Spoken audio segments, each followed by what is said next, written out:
갔어요, 바로? 모르겠어요. 그 이후로는 이제 그냥 이 돈은 제가 뭐 받으면 좋고, 뭐 안 받으면 어쩔 수 없지만, 한번 경험 삼아 전자소송이라는 걸 한번 해보자 해가지고 진행을 하고 있는 거라 제가 뭐, 그전에는 막 저도 막 들어가야 되니까 맨날 전화하고, 맨날 찾아가서 벨 누르고, 저희 그래서 이사하자마자 그 벨소리 바꿨잖아요. 너무 듣기 싫어가지고. 들어가자마자, 저희 신랑이랑 제일 먼저 한 게 그 벨소리 이거 설정하게 돼 있는 거를, 예, 그 소리가 너무 듣기 싫어가지고. 바꿨어요. 너무 눌러가지고, 저희가 그 전에. 저희 신랑 너무 열받아서 막 안에 있는 거 아는데도 연락이 안 되니까 뭐 현관문도 차라리 그 주민들이 경찰에 신고해가지고 문 열게끔 하려고 현관문도 발로 엄청 이럴 때 찼어요. 방법 하나 더 있어요. 네. 이럴 때 방법 알려드릴게요. 소통하는 과정에서 제가 알려드릴 수 있었을 텐데 문 시공 다른 사람한테 부르면 됩니다. 안에 있는 거 확인됐잖아요. 문 열면 그 사람한테 덜컥덜컥 열겠죠. 이 사람 출장비만 주고 그때 협상하시면 돼요. 이해되시죠? 그럼 내가 강기로 개문했어. 조심하셔야 할 거는 발을 집어넣으면 안 돼. 이러면 주거침입 성립이에요. 그러니까 문만 땄잖아. 문만 따면 기물파손밖에 적용이 안 돼. 근데 기물파손에 범죄 적법성 여부가 있어요. 1번 있어요, 없습니까? 없잖아. 내가 해야 할 목적이 없잖아요, 지금. 이 해야 할 목적은 누가 판단하냐? 경찰이 판단합니다. 경찰이나 검찰이 판단해요. 근데 해야 할 목적은 없는 게 증명이 돼. 왜냐면 소유권 다 완전히 등기 완료돼 있고. 이 사람을 내가 들어가야 되는 게 너무 확실하잖아. 이거는 그래서 형법상 적용이 안 될 가능성이 매우 높죠. 지금 해결하고 있는 토지에서도 지금 주인이 신고해가지고 저 경찰서 갖고 왔어요, 여러분. 그렇게 어려운 일을 생각하시면 안 돼요. 와이프는 제가 경찰서 간다 그러니까 와이프 그래 계속 왜 하는 거니? 아니 이거는 아무 일도 아닌데 설명하기가 너무 힘들어. 우리는 설명할 수 있죠 이제. 여기서 그렇게 하셨으면 돼요. 그러니까 제가 부부님을 겪으면서 어떤 느낌을 많이 가졌냐면 제가 가르칠 때 어떻게 가르치는지 생각했어요. 다 착해요, 여러분들. 생활 과정에서 지금 이 정도 자산을 갖고, 이 정도 급여를 받고, 이렇게 소득을 갖고 올라오신 분들은 뭔가 시스템에 잘 적응하신 분들이잖아. 시스템에 반기를 들었으면 여러분은 지금 교도소에 있거나 어디 다른 데 있어야겠다. 그렇잖아요, 그죠? 거의 FM으로 살아오신 분들이 많을 것 같다는 생각을 많이 했고, 수업 들어도 똑같아요. 그러니까 약간 이단화적인 생각을 잘 못하는 거죠. 그래서 실제로 이제 용쌤 같은 경우에 또 예를 들어서 그렇지만 용쌤은 그 형사 시스템을 잘 아는 거예요. 본인이 폭주적이었으니까 뭐 얼마나 많이 가봤겠어요. 2주에 한 번씩 맨날 가던 게 일상이었을 거예요. 그죠? 그러니까 그 형사 시스템 너무 잘 알아. 그래서 하면 안 되겠다. 저는 녹화하면 안 되겠다. 녹화하면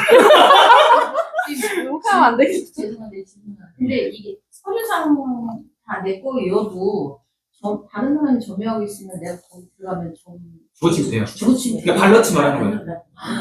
문은 열었잖아. 문 여는 거 기물파손이 끝났잖아. 발은 넣지 마라. 네? 점유가 그만큼 중요해요. 점유가. 그러니까 제가 부부님한테 지금 전화 통화를 다 이제 저지르고 나서 이제 전화 통화를 했어요. 전화 통화할 때 이제 내가 가장 안타까웠던 게 뭐냐면 내가 조금만 더 신경을 썼으면 통화 한 번만 먼저 했으면 되잖아요. 근데 그때 못 해가지고 4명이라고 하는 그 엄청난 일을 잘하시는 분이에요. 그걸 진짜 잔금 납부도 전에 다 해결을 끝내놓고 처음부터 다시 시작한 거야 이거. 인도명령부터 다시 시작한 거예요. 그 미국 그 사람 때문에 인도명령이며 저기 집행관 마지막에 그거까지 했어요. 다 경험하셨죠. 네, 정말 계고까지 다 한 거예요. 이 사람이 계고를 받고 저희한테 언제까지 나가겠다 이렇게 된 거죠. 자기도 이제 보관 이사를 하겠다. 그래가지고 네, 저는 금방 쉽게 끝날 줄 알았는데 정말 계고까지 다 가. 심포가 그냥. 근데 이렇게까지 해도 느린 거예요. 느린 게 아니에요. 빠른 거예요, 저게. 지금 합쳐도 4달이 지내죠. 이름도 다 일하고. 3달. 아니요. 45가 저 잔금 납부하고 45일 만에 맞아, 집을 빠른 거예요. 받은 저것도 빠른 거예요. 근데 거예요. 제가 인테리어 공사 때문에 더 늘어나서 그렇지. 그거는 느린 건 아니에요. 그러니까 지금 제가 봤을 때 부부님이 제가 인생 전체를 모르지만 일을 되게 잘하시는 분일 것 같아요. 그러니까 제가 소송 같은 것도 질문하는 수준이 좀 달라요. 그러니까 뭐 피고 입력, 원고 입력을 가르치는 게 아니었어요. 또 누가 한 분, 희정님도 또 다른 분 한 분 계시고 역살번에 그분도 질문하시는데 당사자 선정 갖고 질문을 하시더라고요. 똑같이 당사자 선정도 모르겠어요. 공동명의로 들어가시더라고요.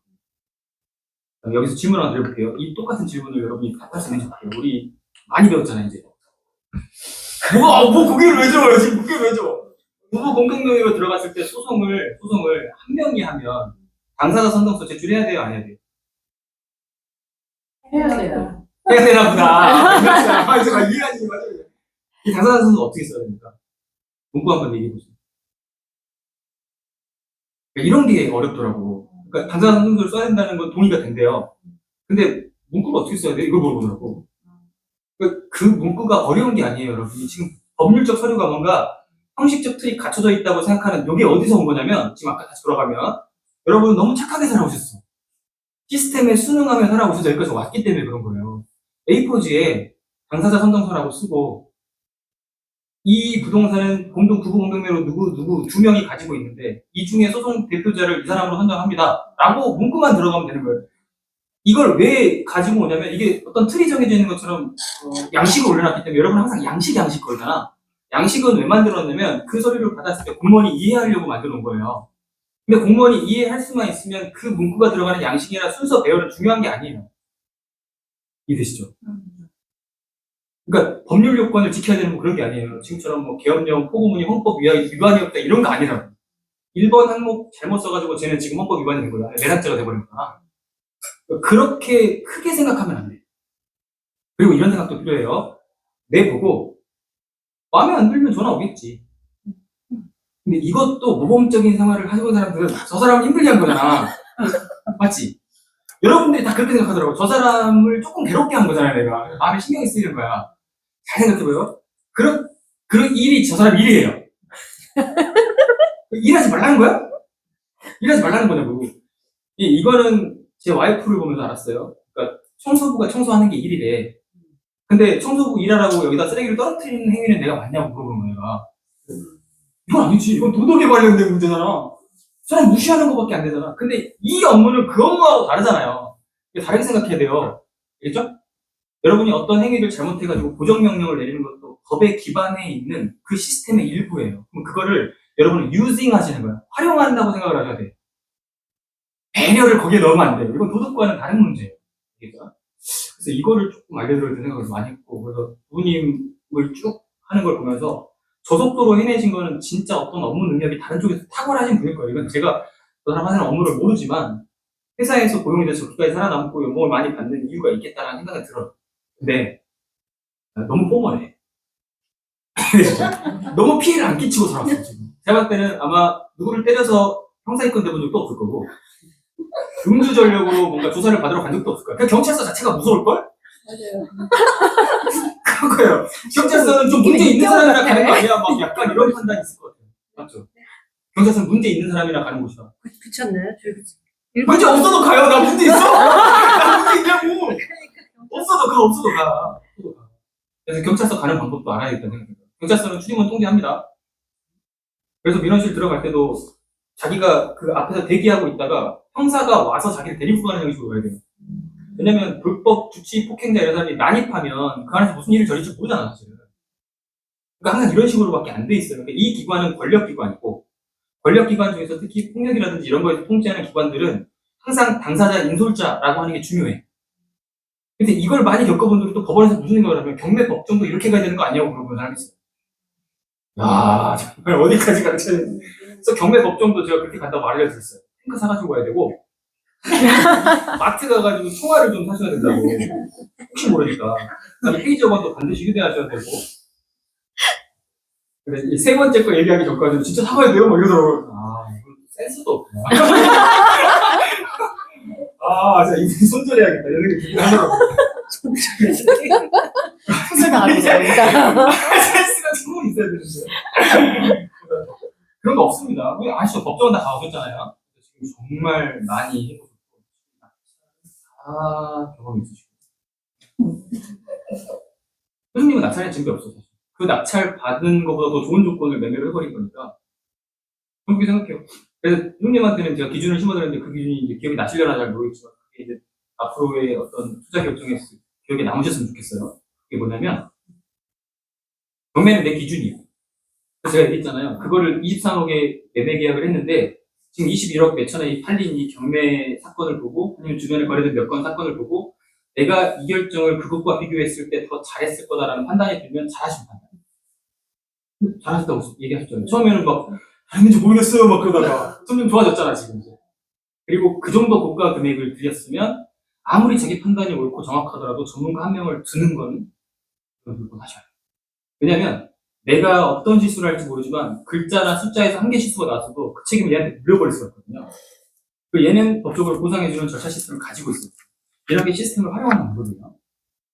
그러니까 이걸 해칭이라고 표현합니다. 너무 고가 금액을 할 때는 이 금액이 한 5, 60만 원, 3, 40만 원 되더라도 이 3, 40만 원으로 몇십억에 대한 해칭을 하는 거예요. 전문가를 그냥 한 명을 뒀다는 거예요. 이게 면허와 자격의 좋은 점입니다. 이게 자본주의 시스템을 움직여가는 관료주의 기본 그 바탕이에요. 전문성을 외주 주는 거예요. 이게 잘 돼 있는 게 이제 미국 같은 애들. 미국에서 멍청하게 살아도 돼요. 평범한 시민들은 다 멍청해. 내 변호사한테 얘기해. 그러면 이제 얘가 다 알아서 해주거든. 한국은 아직 안 돼요. 한국은 모두가 똑똑해서 변호사가 더 몰라.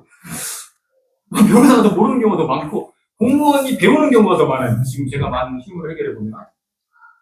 그래서 그냥 한국만의 정통이기도 할 것 같고 아마 한국인들이 너무 적극적으로 해서 그런 것 같아요.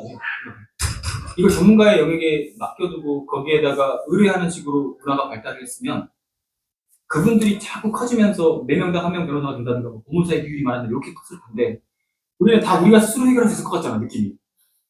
저 돈 주는 거 좀 아깝잖아. 다 해버리는 거야 본인들이. 그래서 소송을 직접 하는 나라가 우리나라밖에 없고요. 그다음에 부동산 거래할 때 변호사를 안 끼는 나라가 우리나라밖에 없어요.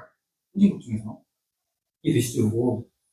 그래서 여러분이 이 역할들을 하고 계시기 때문에 고가 거래를 할 때 해칭하는 거를 잠깐 놓칠 수가 있어요. 근데 이거는 큰 손실을 막는 방법이에요. 저가 거래 괜찮아요. 2, 3억 정도는 어떻게 했을 때 자기가 맞거낼 수 있는 손실 같은 게 있는데 이게 10억대 넘어가게 되는 물건으로 이제 들어가시는 분, 이분은 이제 부자의 계획에 들어갔다고 봐야 돼요, 사실은. 이제 우리 중에도 벌써 3분이나 있으신 분들. 최근에 증명된 걸로만. 우리도요. 삼성! 경진 삼성! 여기 올림픽 패밀리. 요 세 분은 지금 집으로 만든 부자 계열에 들어가신 거예요, 사실은.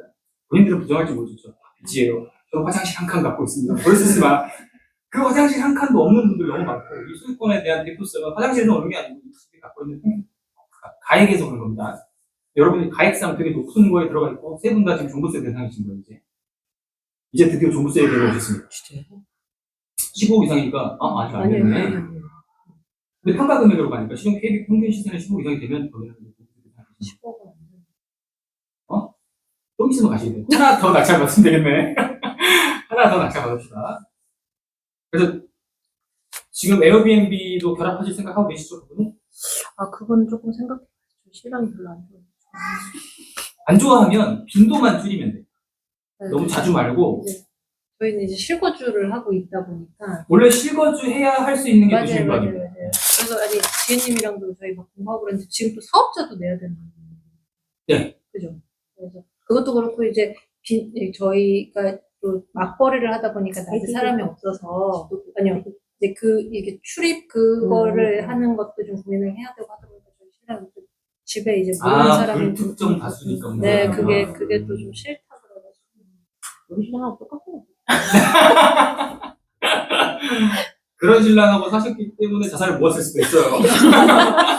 각자 다 장단점이 있어 지금. 너무 브리스일에 가서 사람하고 스티커 살면 붙이고 오라 그랬더니 그 브리스일을 문 두드리고 딩동함으로 못 가가지고 주차장에서 몇 시간 동안 문 열리기를 기다리고 단지가 몇 시간이 됐는데 걸어가지고 갔다 올 건데 왜 하는지 진짜 선비구나. 누가 라인이 2개밖에 없어서 주차장에 기다리고 있는데 문이 안 열려서 뭐 현관 밑에 중앙현관이야? 그 저장에다. 경비실 버튼 누르면 내 되는데. 말이 용비실 누르고 그럴 수 없잖아.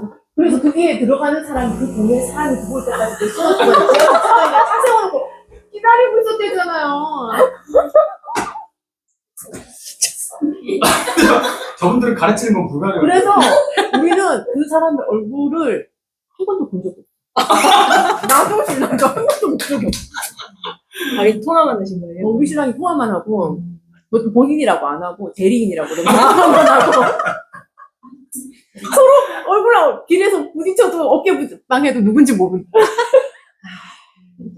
근데 저렇게 가는 게 깔끔하긴 해요. 저도 지금 낙찰을 많이 받았지만 그분들 중에 만나본 분은 잘 없거든요. 일부러 만나지 않으려고 하는 것도 좀 있어요. 이게 만남이 생기면 만남은 항상 감정 교류가 있습니다. 우리가 감정 교류가 이렇게 좋고 긍정적인데 그분들은 좋을 수가 없어. 세 번은 끝났잖아. 불가능해, 불가능해. 나도 세번 안 되고. 어차피 서로 불편한 얘기를 해야 돼.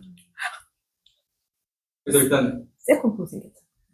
일단 이 세 분들이 축이 되어 주셔가지고 지금 되게 안정적으로 흘러가는 느낌이에요. 진짜 본인들은 축이라고 생각하지 않을지 모르지만 성과는 또 굉장히 대단한 성과이기 때문에 세 분들이 자꾸 이렇게 와주셔서 지금 거의 이게 뭘 증명하고 있는 거냐면 지금 챌린지를 세 분 다 지금 계속 빠지지 않고 하고 있는 분들이거든요. 승현님도 지금 따라가고 있어요. 지금 늦게 만나서 그런 거지 아마 처음부터 시작했으면 승현님 계속 하고 있었을 거고 회장님도 마찬가지고 지혜님도 초창기 멤버지만 저번에 이제 그 창동 쪽을 받고 지금 쭉 이어오시고 그 뒤에 것들을 지금 탐색하고 있는 중인데 이제 아마 지혜님 쪽에서는 상가 쪽에서 아마 축이 좀 되실 것 같아요. 왜냐면 본인이 직접 필요해요. 학원도 필요하고 화실도 필요해서 저분은 진짜 상가에 특화되신 분이 이게 화실 공간이 지금 2개가 있고 학원도 하나가 있어요. 근데 다 임대란 말이에요. 요 3개 중에 한 개만이라도 약간 경매 낙찰로 돌릴 수만 있으면 조금만 더 빨리 나왔으면 아마 지혜님이 저 송파 들어갈 물건을 하나 보내주신 게 있었는데 그거 들어가라고 했을 것 같아요. 그때는 근데 이자율이 조금 세 보여가지고 제가 조금은 약간 자제를 시킨 게 있는데 지금 이자율이 이제 2번 내리겠다고 한국은행에서 발표를 한 상황이기 때문에 이제 딱 낙찰 받으면 내년부터는 괜찮아지는 거거든요. 그게 감당할 만한 이자가 돼요. 저도 그때부터 표정이 더 다를걸요? 지금도 조금 좋아진 것 같지 않으세요? 발표만으로도? 내리고 상가 대출은 DSR이랑 상관없는 거예요. 네. 그래서 다른 영역이라고 하는 거예요. 그래서 개인이라고요? 개인이든 법인이든 상관이 없어요. 아예 별개예요, 별개. 다만 90%를 받으려면 여기에 신용이 10이나 20 정도 껴요. 그래서 이자율을 높이는 효과는 있지. 그래서 저는 90% 대출을 거의 상가를 많이 받고 하기 때문에 수익해갖고 내는 걸로 다 퉁칠 수 있다고 생각했는데 이게 7%가 넘어가게 되면 이제 손익분기점이 내가 수익 잡아놓은 게 30%여도 또이또이가 됩니다. 그러니까 상가 수익률은 항상 제가 기준으로 주택은 12% 잡아놓고라고 말씀을 항상 하지만 상가는 되게 보수적으로 30을 잡고 가야 돼요. 경매하실 겁니다. 많게는 50에서 100 잡으세요. 그냥. 그러니까 투입금을 최대로 줄여버린 거예요. 그냥. 3억이면 90% 대출로 해결을 한다 치면 3천만 원만 있으면 되잖아요. 이런 식의 투자를 하란 말이에요. 근데 이게 시기가 잘 맞아야 돼. 은행 금리가 꺾이는 시점에서 하셔야 돼요. 올라가는 시점에 하시면 본인이 컨트롤 못하는 상황이 생겨요. 저는 완전 보수적으로 했는데도 죽을 뻔했어요. 저는 40% 수익률 잡아놓고 했거든요. 그래도 10개가 되다 보니까 이거를 막는데 너무 힘들었거든요. 근데 그게 저를 단단하게 만든 거죠. 그러니까 단단해지는 방법은 그거밖에 없어요. 저는 부부님이 단단해지면 우리가 다 같이 동시 신앙 중계를 했지만 저는 가장 옆에서 되게 통화를 많이 했기 때문에 많이 봤단 말이에요. 근데 점점 마인드가 세지더라고요. 첫날 낙찰 받았을 때는 다리 뿔거려가지고 포기하는 방법만 알려달라고 했어요. 보증금 포기 방법만 알려달래. 근데 하루 지나고 되게 달라지시더니 문제 척척 해결하는 거의 순간적으로 다 해결하셨죠. 일주일에 다 해결하시고 그 방에 지금 다 있으셨구나 지금 다 끄덕끄덕끄덕 없으셨던 분들도 있는데 다 아는 것도 갖고 오고 느끼기 그러네요. 그 다음부터 해결해내는 게 지금 잔금 납부하고 45일 만에 해결을 하셨다잖아요. 해외에 있는데도 불구하고 이렇게 해결을 하신 거예요. 해외에 일단 있는 물건이면 고수도 망설입니다. 저도 안 들어가요. 저도 지금 그 용서하고 들어갈 만한 물건이 창동하고 노원 쪽에 나온 게 있었는데 그걸 들어가려고 했던 유일한 이유는 딱 하나였어요. 공유자 중에서 2명이 외국인이에요. 저기 주소지가 아이오와 이런 데였어요. 미국이었어요. 이거 외교부 송신해야 되거든요. 그래서 아무도 안 들어오고 있길래 이거 60% 되면 들어갑시다. 딱 낙찰되더라고요. 우리 같은 사람 더 있나 보다 이런 생각은 단독 낙찰이었어요. 68회 단독 낙찰. 저는 65 기대하고 있어요. 하루에 더 유찰을 기다리고 있었는데 그래서 요즘에는 경매가 조금 더 쉬워지고 있는 느낌입니다. 여러분이 다 같이 느끼는 걸지 모르겠어요. 그리고 그거에 제가 크게 일조하고 있다는 생각도 많이 들어서 죄송해요. 사이트를 하나 만들고 있는데 프로그래머가 되게 유능하신 분이라 제가 어떤 말을 하고 생각하는 아이디어를 다 코딩으로 바꿔주세요.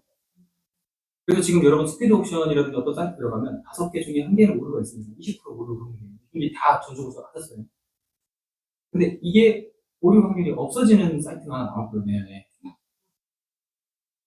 그래서 이제 제가 어제 강의한 거에 보이는데 되게 별말씀 다 얘기한 것 같습니다. 여러분들이 하는 초보 상황이나 중수 상황에서 흔히 하는 실수들을 전부 다 코딩으로 이제 맞게 해놓은 거예요. 그래서 이제 그 사이트는 믿으면 되는 거예요. 그래서 홍보가 잘 되지 않기를 사실 속으로는 조금 바래요. 일부만 활용하자. 한 10%, 20%만 활용이 되잖아요, 사실. 다 활용할 필요 있나? 그런데 이게 만약에 커지거나 그래서 이 코딩 방식을 따는 건 또 프로그래머 사실 어려운 일은 아니라면서요. 이거 아이디어를 이렇게 기술로 바꾸는 게 어려운 일이지 기술로 바꿔놓은 거를 갖고 오는 건 어려운 게 아니래요. 그래서 이게 이제 업계 표준이 만약에 되면 다 이게 정착이 될 거야. 그럼 모든 사이트가 이걸 표준으로 삼아버리면 그다음부터 경매는 쉬울 거예요. 여러분이 실수할 확률도 없어지기 때문에 그냥 보이는 그대로의 사이트 정보를 믿으면 그냥 되는 거거든요. 그 시기가 5년 이내에 온다고 생각을 한번 해보세요. 길어도 5년 안 갈 것 같거든요. 그러면 되게 투명해질 거예요. 그러면 여기서 이제 누가 살아남느냐? 12% 수익률 기준을 지키고 그걸 계속 그대로 한결같이 해오신 분들은 살아남을 거예요. 어차피 똑같아요.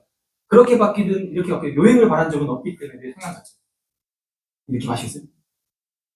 그렇게 가시는 시기가 될 거거든요. 그럼 이제 중간중간에 하나씩 오는 건 뭐냐면 그 코딩으로도 막아내지 못하는 빵코들이 있을 거예요. 듣기부 공부를 계속 하셔야 돼요.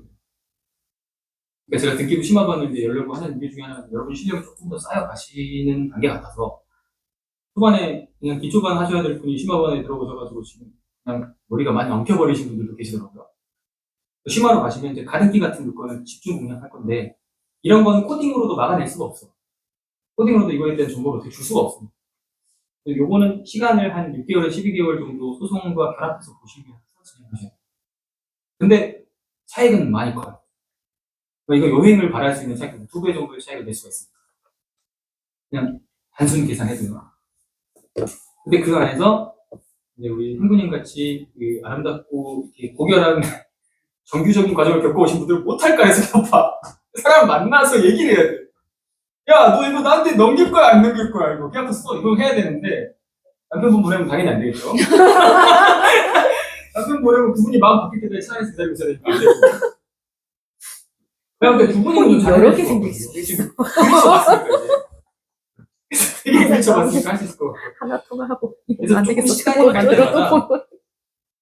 예쁘게 해야 될 물건들이 이제 여러분 챌린지가 살짝 컴퓨터 보니까 이제 보이시는 것 같더라고요.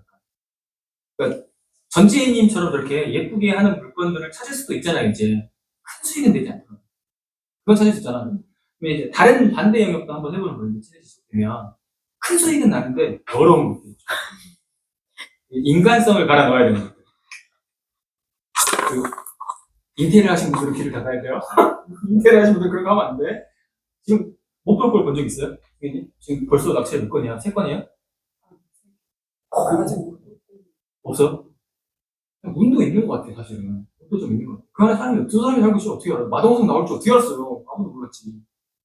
근데 그 마동석 그분은, 심현정님 얘기 들어보면 그분도 약간 감정적 과장이 조금 있으시기 때문에 그냥 본인 느낌의 마동석인 거지. 그 사람이 뭐 해를 핀 건 없어요. 때린 적도 없고, 뭐, 욕한 적도 없죠. 그냥 얼굴 때문에 그런 거잖아, 지금. 근데 너무 무공정한 거 아니에요? 지금 얼굴 때문에 지금? 얼굴 때문에 무섭다고 하면 어떡해. 여러분들 지금 외모들이 다 무섭지 않은 얼굴이니까 그런 분들을 만나는 게 힘들 수는 있는데, 그럴 때 이제 우리 태웅님 활용하죠. 한 인상 하시잖아요. 태웅님 만나면 조금 무섭긴 해. 키도 187이고 해가지고. 우리 중에는 아마 나틴지 않은 저런 분이 약간 그런 느낌 아니에요? 분이세요? 형사과장 느낌 아니에요? 검찰 수사 맨 뒤에 있는 그런 느낌 아니에요?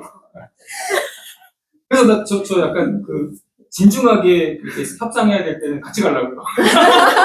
뒤에 서 계시기만 하셔도 뭔가 검찰 조사가 따라온 것 같은 느낌이잖아요. 그죠? 그런 느낌 들 것 같아요.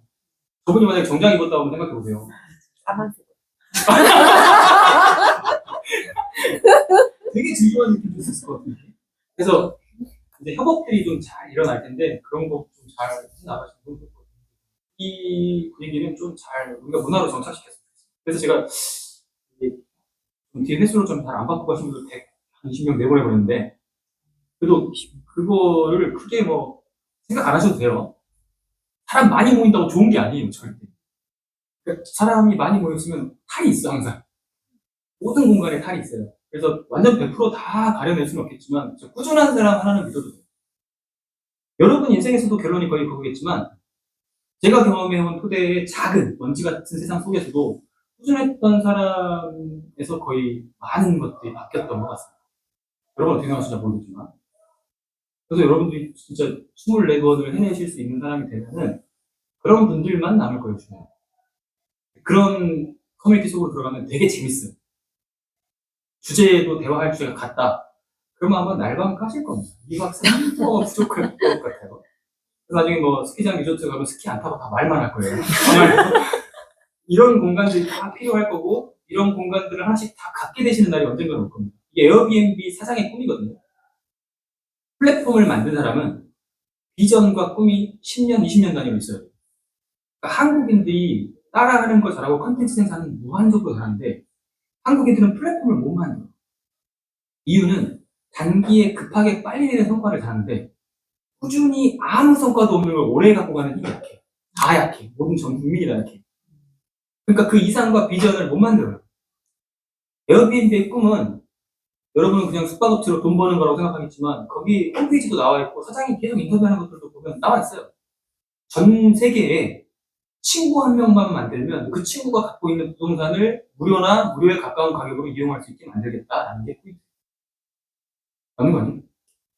여러분이 지금 영국에 전혀 모르는 사람 한 명을 친구로 줬다고 생각하고 있어요. 연락 SNS 친해졌어요. 그러면 여러분이 갖고 있는 파티룸이든 여러분이 갖고 있는 빌라든 여러분이 갖고 있는 숙소 뭐 아름다운 게 있건 그럼 하루 와서 숙박하고 갈래? 이런 게 호의나 친절 예의 이런 거 아니에요? 그거의 플랫폼이 되겠다는 게 여기 꿈입니다. 괜찮지 않아요? 그러니까 전 그게 실현이 되고 있는 거예요. 점점. 우버의 꿈은 어떤 거냐면 일반인들에게 평범한 사람들에게 기본 생활 이상을 유지할 수 있는 직장을 제공하겠다. 그러니까 내가 실직을 했어요. 근데 차 한 대만 있으면 한 달 살 수 있는 급여를 벌 수가 있어요. 그래서 미국은 우버인들이 되게 많아요. 유럽이나 이런 데는. 그 규제를 별도로 하지 않기 때문에 택시기사랑 상관없어. 그냥 얘들은 실직을 당해도 그냥 자기가 뭐 글 쓰는 사람이다, 음악 만드는 사람이다, 이거 하다가도 한 3시간 정도만 나가서 차를 돌리고 오면 생활이 가능해요. 한국에 이런 게 있나요? 저는 그런 거에 대한 생각을 한국인이 왜 못할까? 그리고 이런 게 나오면 활성화돼가지고 다 살아나기 전에 다 규제를 죽여버릴까? 한국에도 그런 사이트 하나 있었습니다. 한동안 굉장히 저도 많이 사용했었는데 저도 등록했었고 이름이 뭐였죠 그게? 하다 전에 하다는 약간 규제를 받아가지고 만들어진 거고 승합차로 그 전에 아무 차나 할 수 있는 게 있었어요. 벌써 우리는 다 잊어버렸어. 플랫폼 이름을 다 잊어버렸어. 있었죠. 아무튼 있었죠. 저도 그게 등록을 했단 말이에요. 등록도 너무 간편했고 우버를 이기겠다는 생각도 했어요. 왜냐면 누르기만 하면 정말 차가 빨리 왔어요. 되게. 그래서 데이트 거의 그걸로 했습니다. 차도 없을 때요 그때. 그래서 분신해서 휘발유. 그러니까 세뇌가 저는 매우 무서운 거라고 생각해요. 세뇌가. 윤석열도 자기만의 가상 현실 속에 자기를 가지고 살고 있으니까 진짜 성관이가 진짜 계엄 선포해놓고 성관이 명확한 사람도 태어나 처음 보고 거기가 진짜 뭔가 부정적인 서버에 뭐가 있다고 생각한 거잖아요. 그러니까 그렇게 진짜 진지한 거잖아요. 우리 농담을 생각했는데 투표가 조작될 가능성이 있나요 지금 우리나라? 없는 것 같아요. 저는 제 생각. 혹시 그런 생각 있는 게 있어요? 그래서 가려내자고. 이거 가려내야 돼. 이거 이제 십자가 받기에 이거. 그러니까 여러분이 이걸 믿고 있는 분만 걸러내도 돼요. 지금 법인 대표님들 제가 가르칠 때 이거 믿고 있는 분들이 있었어요. 대표자가 계속 불법 선거, 선거 조작 투표 얘기를 해놨거든요. 그래서 저는 저런 분들 한두 분이겠죠. 장난으로 생각을 했는데 장난의 규모는 아니다. 대통령 한 사람 생각이 이렇게 바뀔 정도면 장난의 규모는 아닙니다. 계엄까지 이어질 정도였으니까. 그러니까 이 사람이 사는 세계 속에서는 이게 국국의 결단인 거예요. 나라를 구해야 돼, 자기가. 지금 동의하세요? 지금 80% 지지율, 뭐 13% 지지율, 87%는 거기에 동의하지 않는 거죠, 지금. 여러분 87% 안에는 있으셔야 돼요. 좀 볼 거야. 13% 반드시 있어, 이거. 어딘가에 13% 살아있는 거예요, 지금. 그러니까 제가 무서운 건 그 13%가 미치는 영향입니다. 우리 아이들, 내 와이프들, 우리 주변 사람들과. 세뇌되지 마세요. 그 택시기사도 분신은 저는 되게 위험한 행동이라고 생각했던 이유 중에 하나도 그겁니다. 그 사람이 분신을 하면서 사회에 미칠 파장이나 이런 영향들을 뭐 어떤 말을 듣고 어떤 달콤한 말을 그렇게 자기 목숨을 걸면서 그걸 할 수 있을까라는 생각을 해봐요. 그게 그럴 만한 일은 아니잖아요. 사실. 그게 자기 목숨하고 바꿀 만한 어떤 고귀한 가치, 사람들이 알아줄 만한 그런 희생은 아니지 않습니까? 그 정도 희생이라고 얘는 근데 알고 있었겠죠. 자기만의 세계. 뭔 느낌인지 알겠죠? 그러니까 우리가 약간은 지금 뉴노멀의 시대에 이해를 합시다. 그런 사람들. 그러니까 이게 디폴트 값입니다. 좋은 사람들이 많이 모여가지고 있는 세상을 생각하면 안 되고 그냥 그런 사람들이 이렇게 망칠 수 있는 세상도 디폴트 값입니다. 자기 기준을 잘 갖고 계셔야 됩니다. 진짜. 투자 수익률 기준만 중요한 게 아니라 이걸 다른 영역에도 잘 적용하실 수 있어요. 어떤 사람하고 만나고 했는데 대화 몇 번 이어졌는데 선거 조정이나 이런 쪽을 얘기하시는 분들은 보는 유튜브가 정말 뻔한 거죠. 우리는 호모 유튜버스예요. 지금 본인 핸드폰에 유튜브 메인 화면을 펴서 영상 뜨는 거 10개의 평균이 자기의 지금 정신세계거든요. 그것도 위험해. 그것도 상당히 위험해. 그것도 위험해요. 그래서 나중에 사람들 만날 때 저도 쓰는 방법 중에 하나인데 핸드폰 유튜브 버튼 한번 눌러보고 싶긴 해요. 그분 핸드폰 만나면 혹시 제가 좀 유튜브가 잘 안 되는 한번 눌러봤는데 메인 화면 빡 뜨는 화면들 몇 영상 몇 개 보고 괜찮은 사람 이렇게 판단하는 거. 저는 그렇게 판단했습니다. 이게 떴는데 다 지우고 무서울 것 같아요. 이것도 무서울 것 같아요. 되게 무서울 것 같아요.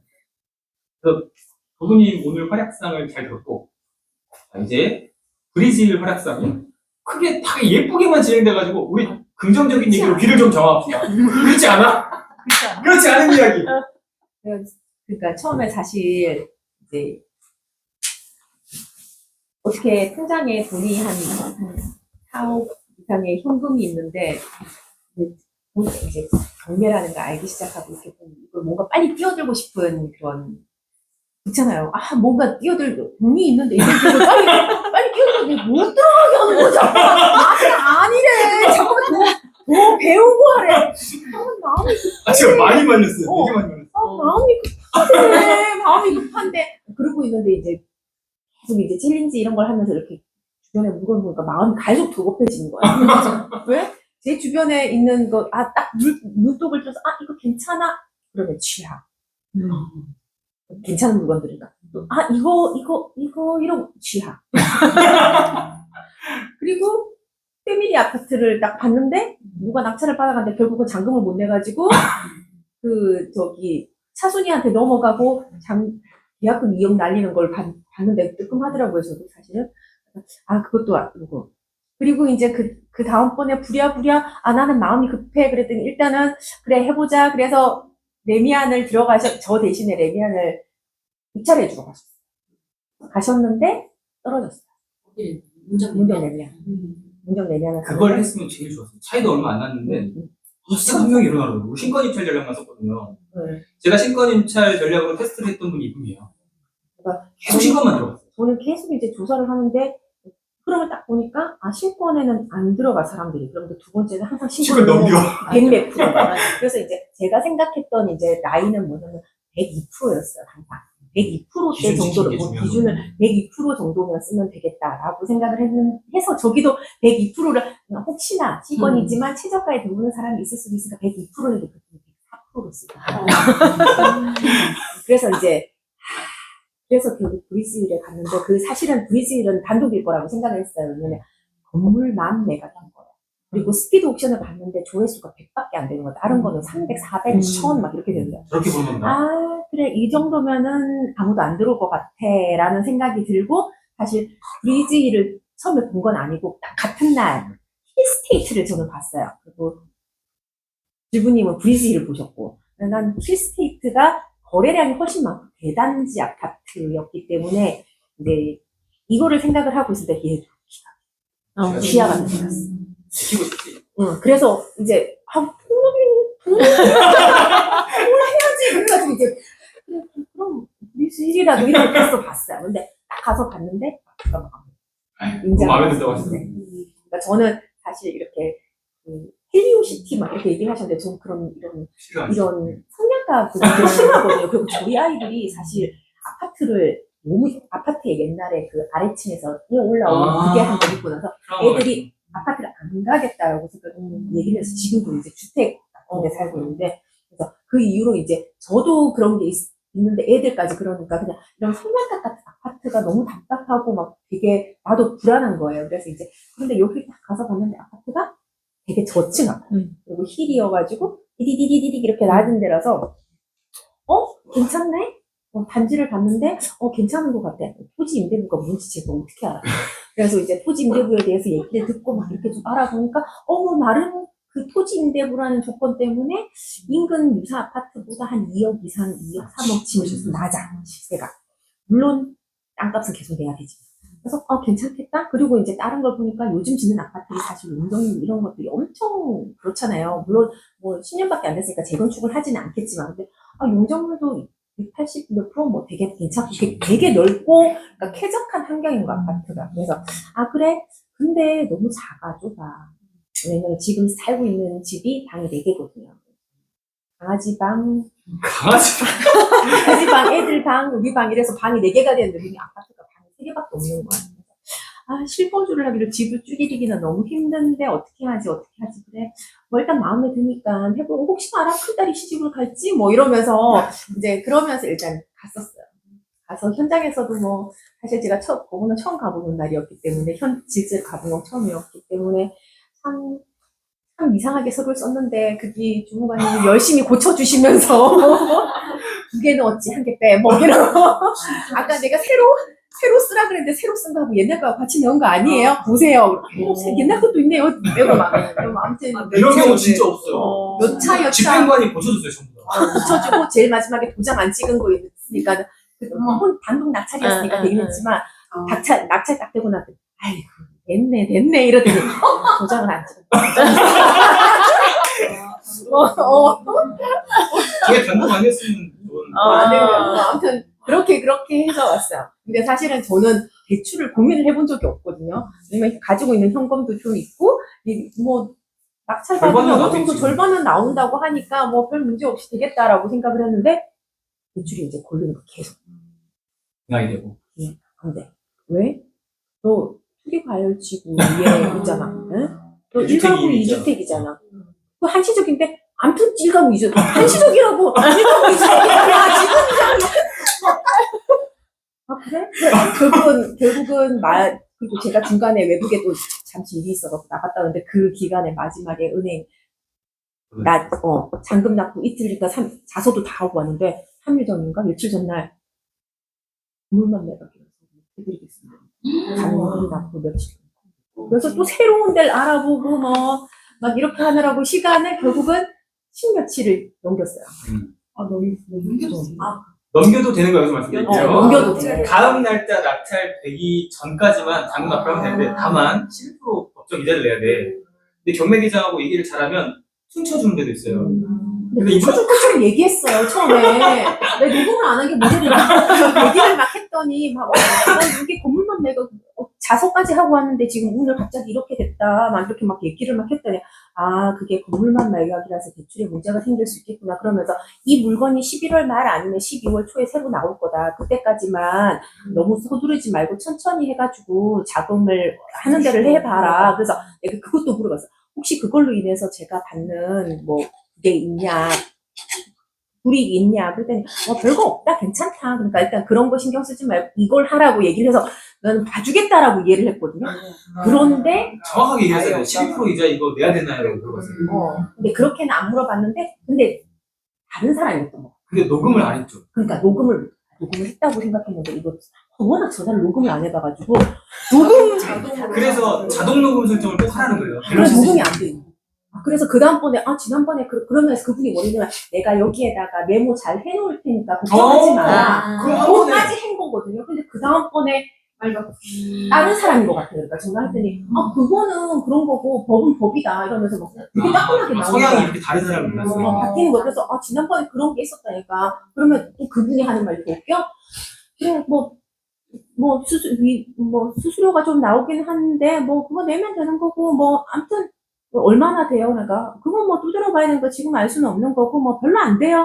별로 안 된다 그래서 얼마 안 되는 줄 알거든요. 나중에 480만 17일 정확히 12%딱 계산해가지고 뿌려가지고 그래가지고 열심히 세금을 근데 제가 또 바보 같았어요. 지나고 나니까 그거를 법무사가 하니까 제가 안 갔잖아요. 저번에 가서라도 주무관님한테 사정을 하면서 사람을 만났어요. 나한테 통화한 사람. 나 지난번에 만났고 메모 메모 남겨주신다고 남겨주신다고 했는데 이런 걸 했었어야 됐는데 그런 거 생각도 안 하고 법무관이 이 법무사가 알아서 해주는 거니까 안 간 거. 이제 그걸 시간이 지나고 나서 생각해 보니까 내가 그런 걸 있었고 그런 게 있었는데 왜 갑자기 이렇게 말이 바뀌었냐. 나는 그렇게 얘기했고 최선을 다해서 날짜를 맞춰가지고 해가지고 온 거다. 막 이러면서 부탁 겸 뭐 이런 걸 해볼 수 있었는데 그런 걸 안 했던 게 좀 아쉽던 거예요. 그러니까 그건 사실 법무사가 해줄 건 아니잖아요. 그렇죠. 본인이 자기는 해야지. 띡 이것만 해주는 거였는데 갔어야 됐는데 안 갔구나. 그 생각이 이제 추후에 다음에는 그런 일이 없겠지만 있으면 그런 거는 면대면으로 가서 호소를 하면서 얘기를 하는 게 맞는 것 같다. 생각을 했어요. 그러고 나서는 그다음부터는 일사천리죠. 뭐 일사천리긴 했는데 문제는 원래 그 채무자가 실거주를 하고 있어도 그분이 되게 사업을 좀 크게 하시는 분이신데 사업이 쫄딱 망하면서 위례에 있는 아파트도 나가고 이것도 하고 막 한꺼번에 경매가 막 넘어가면서 막 있는데 꼬맹이 아들이 있는 거야. 눈물 나지. 보안 유치원생 집에 붙여놓은 스티커들이 보니까 애기 스티커가 있는 거 보니까 막 글자 뭐 기억니언 이런 거 유치원 정도 되는 건데 이 애 때문에 집을 당장 비워서 뭔가를 할 수가 있는 상황이야. 그래서 결국 그래도 되게 젠틀하시긴 하셨어요. 젠틀하시긴 해서 내가 그 이사를 하는데 계약금 내고 이런 것도 낼 데가 없어서 제일 싼 데로 좀 알아봐서 계약을 한 게 몇 월 며칠 11월 4일이야. 그러니까 이때까지는 뭐 어떻게 비워줄게 뭐 이렇게 얘기가 됐어요. 그런데 이제 또 가서 상황을 봤더니 미납 관리비도 있고 뭐 이분은 포장 이사를 해가지고 짐을 보관해놓고 애 데리고 어디 잠시 지낼 곳을 찾아가야 되는 상황인데 이분이 그런 거에 대한 미납 기타 등등 이런 것들 때문에 짐이 빠지지를 못하는 거야 그날. 왜야지 빠지죠. 네. 그래서 이제 그 전에 이제 신랑이 관리사무소로 전화를 해서 관리사무소 직원하고는 이걸 해놨어요, 미리. 근데 결국은 안 돼가지고, 입금해주고, 그냥 우리 얼굴을 안 보는, 계속 안 보는 걸로 하고, 입금해주고, 뭐, 이만저만 하고, 뭐, 이렇게 해가지고 해결을 하느라고, 부수적으로 들어가는 비용이, 좀 많이 들어갔어요. 그러니까 명부비로 들어가는 거, 그 다음에 쓸데없이 내는 이자, 비용 뭐, 이런 것들이 관리 얼마나 밀렸어? 그러니까 이렇게 하시는 분도 있는데 미용님은 너무 타인에게 상처를 좀 안 주시고 하신 거예요. 근데 뭐 이사 날짜 다 잡았는데 그날 짐 빼야 되는데 요거 부상으로 조금 가능해요? 막 이렇게 안 되니까. 나중에 좋은 일을 뭐 그래서 받았는데 그냥 감사한 게 집 상태가 너무 그렇지. 수리비를 아낀 거지. 수리비를 하나도 집을 진짜 손 안 대고 수리할 게 아무것도 사실 없어요. 그게 몇 년 전에 완전 풀 인테리어를 해놓은 집이어가지고 손댈 게 없는 거예요. 그래서 진짜 가서 도배 장판하고 또 이제 돈이 없어. 완전히 거지가 돼서 대출 이자를 낼 돈이 없는 거예요. 대출 이자를 받기 위해서 대출을 받아야 되는데 그 대출조차도 은행에서 안 해주겠다고 하는 거예요. 말씀 너무 재밌게 하시는데? 초대해야 되겠어, 인터뷰로. 그래서 우리 딸내미가 돈을 빌려주기로 했는데 맞아, 딸내미도 이자 안 했다며요. 아무튼 그렇게 막 되면서 딸내미가 아직 직장을 안 다니고 있는데 그동안 엄마한테 받은 돈과 뭐 이런 걸 모아가지고 아니 그거 아니고 자기 통장이 끝나니까 자기한테 저리로 돈을 빌려가려고 이자 비용을 빌려주겠다 뭐 그렇게 얘기를 했어. 그래서 뭐 그다음부터는 뭐 인테리어 그 와중에 방충망을 하겠다고 하니까 방충망도 또 직접 해주시겠다. 그래서 집 전체 수리 비용이 400도 안 돼, 300 얼마? 도배장판 하고 도배장판에 필름지만 딱 하고 그리고 나머지는 아무것도 안 된 거예요. 그리고 심지어 제가 봤는데 그 황금색 그 타일 줄눈이 있었어요. 근데 제가 봐도 그게 굉장히 비싼 거거든요. 또 저는 여러 가지 집을 경험해봤기 때문에 그 인테리어 타일에는 이게 맞는 건데 그걸 굳이 바꾸시겠다고 생각하시는 황금색이 딱 들어갔는데 아무것도 안 보고 황금색 하나만 딱 보는 거야 집에. 저분은 흰색만 본 거야, 황금색. 그래서 저건 좀 떼자 그랬는데 안 떼는 게 낫다 그래서 안 떼는 거예요. 맞아요. 그래서 이 이후에 혜정님인가 또 하는 분이 뭘 하시거든요. 인테리어나 집수리 이런 거 하시는데 바꾸려고 봤더니 이거가 단가가 너무 비싸가지고 안 맞는다는 거예요. 비싸고 그거는 떼기도 너무 되게 너무 어려워요. 안 된다고. 왜냐면 영국 픽스로 만드는 그래서 비싼 거거든요. 시공기가. 그래서 진짜 도배 장판 딱 하고 필름지만 하고 그래서 300 정도 수준에서 인테리어하고 전세 내놨더니 그만큼은 바로 나갔어요, 진짜.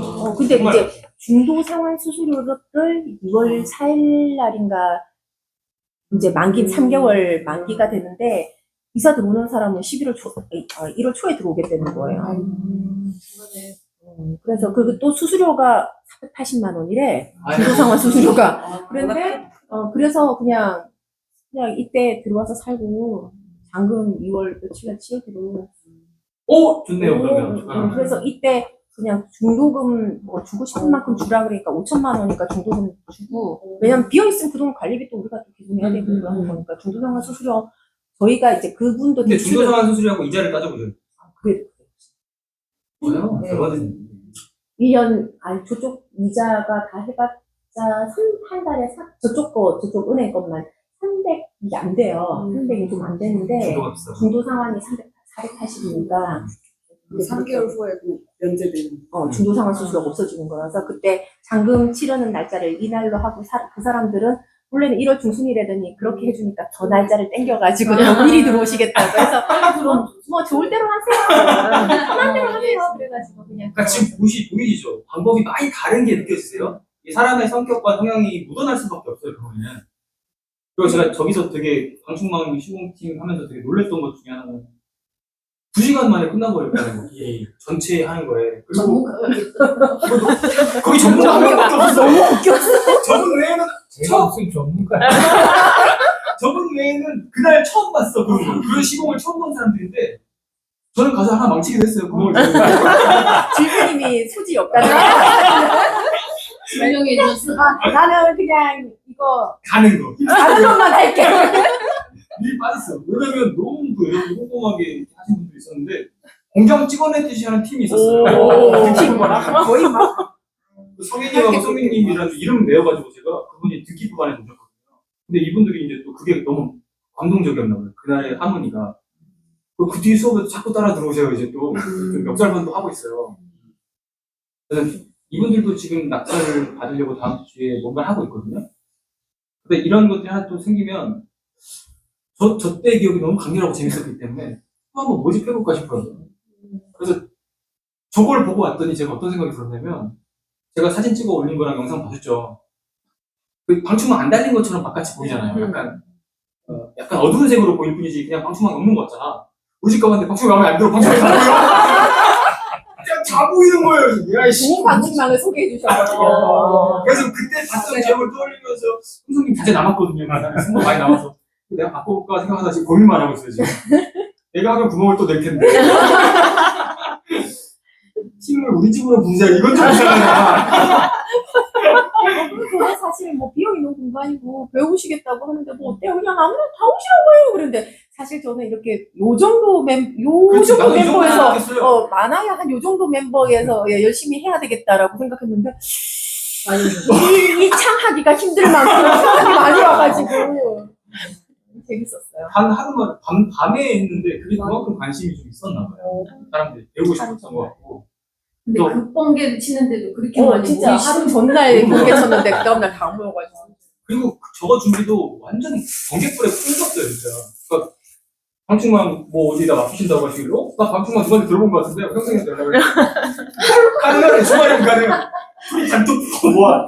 셋이 모았는데 뭐 저는 빼고 두 분이서 막 얘기를 해요. 주소 제발요. 막 재료 막 제가 세번 내 줄자 얼마나 사이트 주면서 이거 결제해요. 그게 3일 전이에요, 3일 전. 그렇게 완료되고 사람 하루 전날 모인 거거든요. 근데 사람 별로 안 모으려고 그랬어요.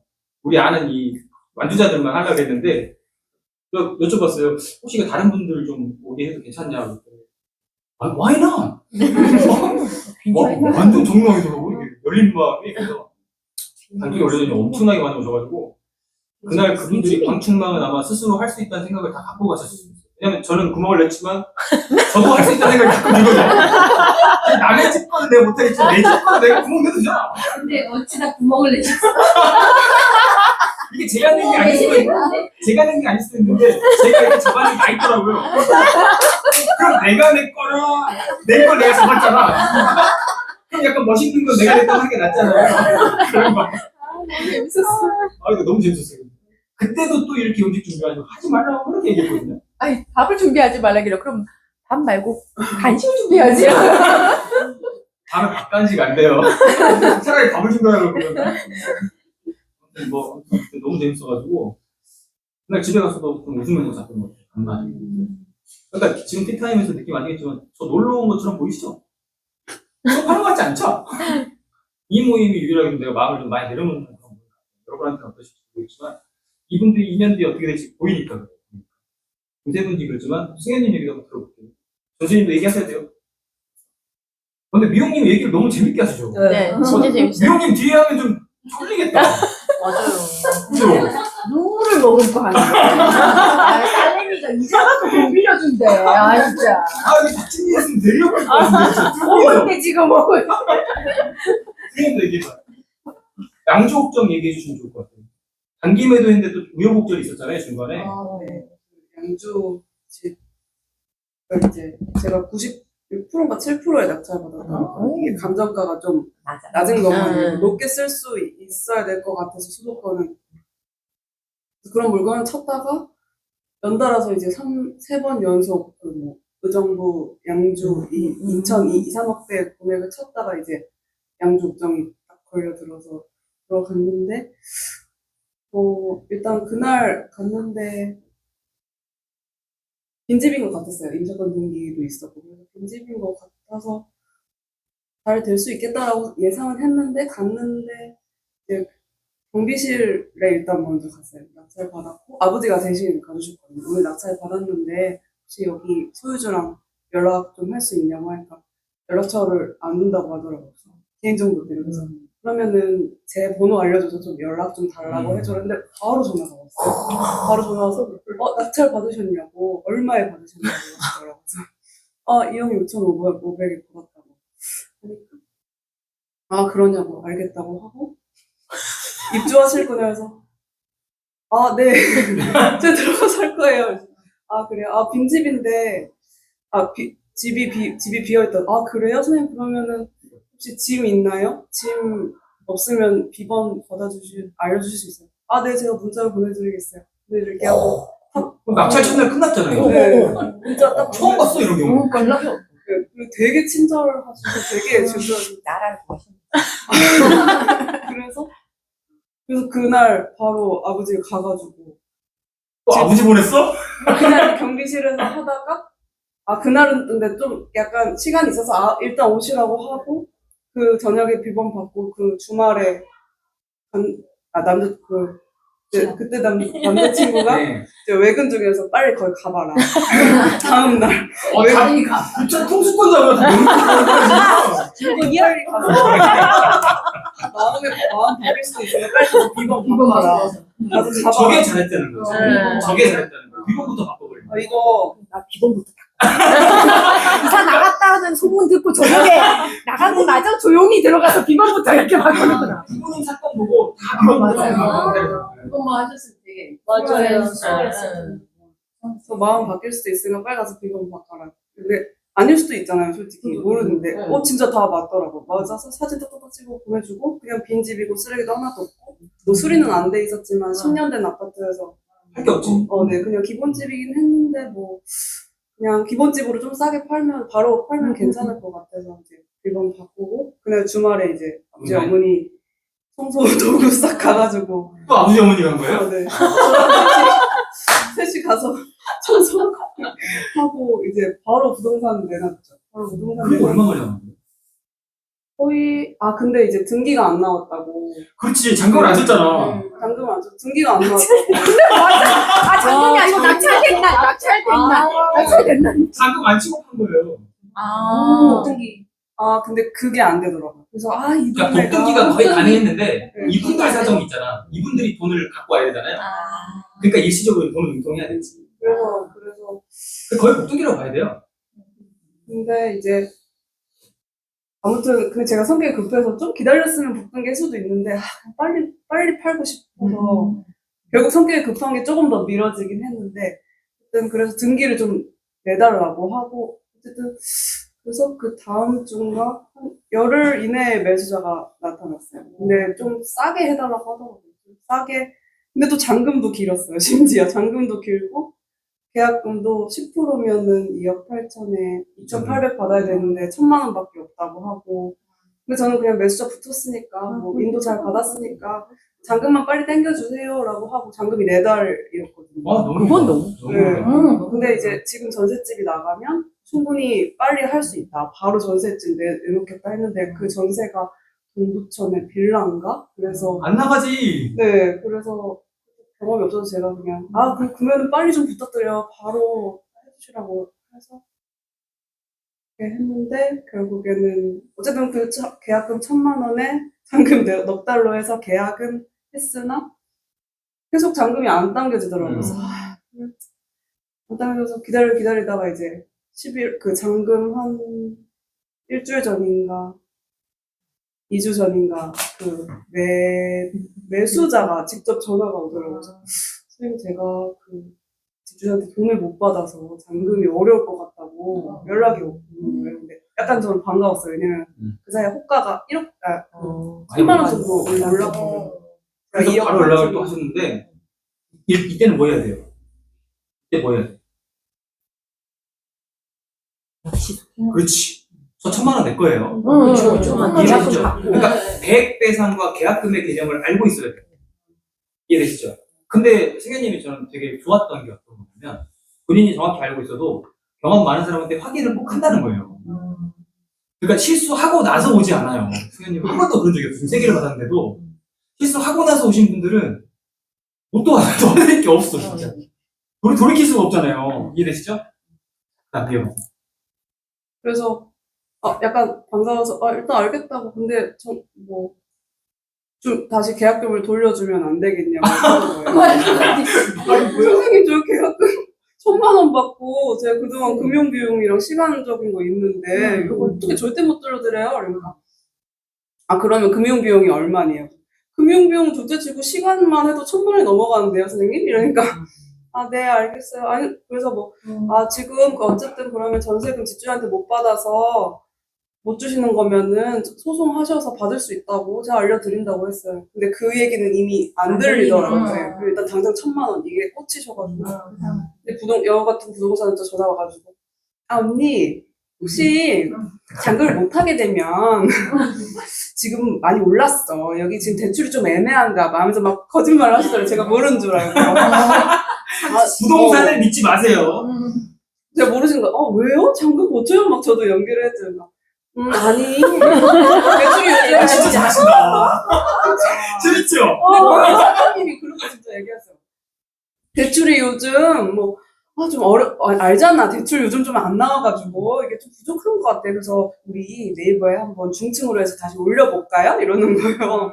그러니까 방금 전에 또 집을 광고를 해도 되냐고 해서 문제만 없으면 알아서 하시라고 해가지고 또 광고를 또 올렸어요. 근데 결국에는 이틀 전에 연락 와가지고 잔금 마련하셨다고 그냥 그분한테요? 네, 부동산에서 잔금 마련하셨대요. 그날 봬요 해가지고 그날 가서 그냥 잔금 받고 저는 딱 탈출하더라고요. 멋지다. 근데 표정이 너무 안 좋으셔 두 분이 약간 어떻게 사실 사채를 받으셨나?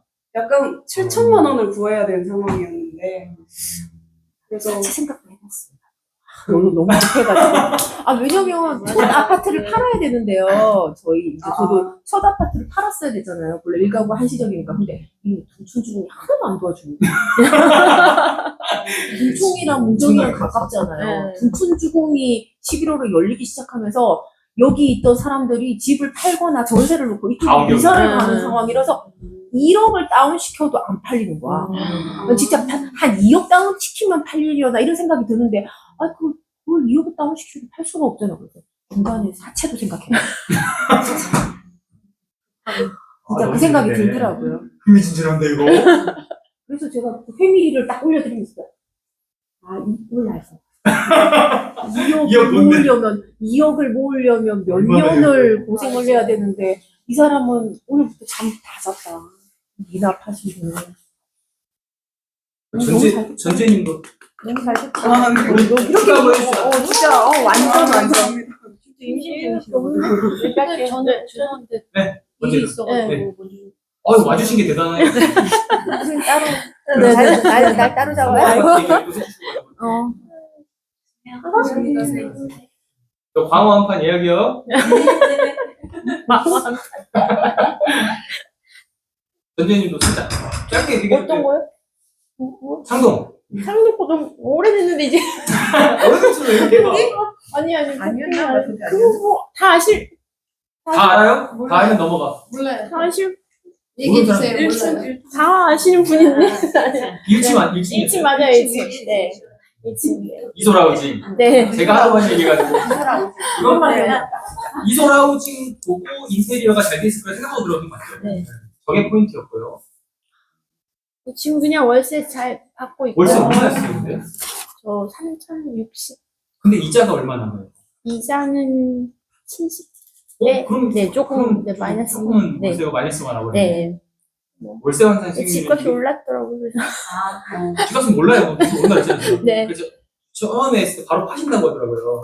근데 제가 홀딩 좀 해보라 그랬어요. 창동 모른다 지금. 네. 창동 역사가 지금 다 지어지고 네. 있는데 저게 지금 개통이 되게 되면 이 파급 효과가 좋은 곳에 제일 클 거다.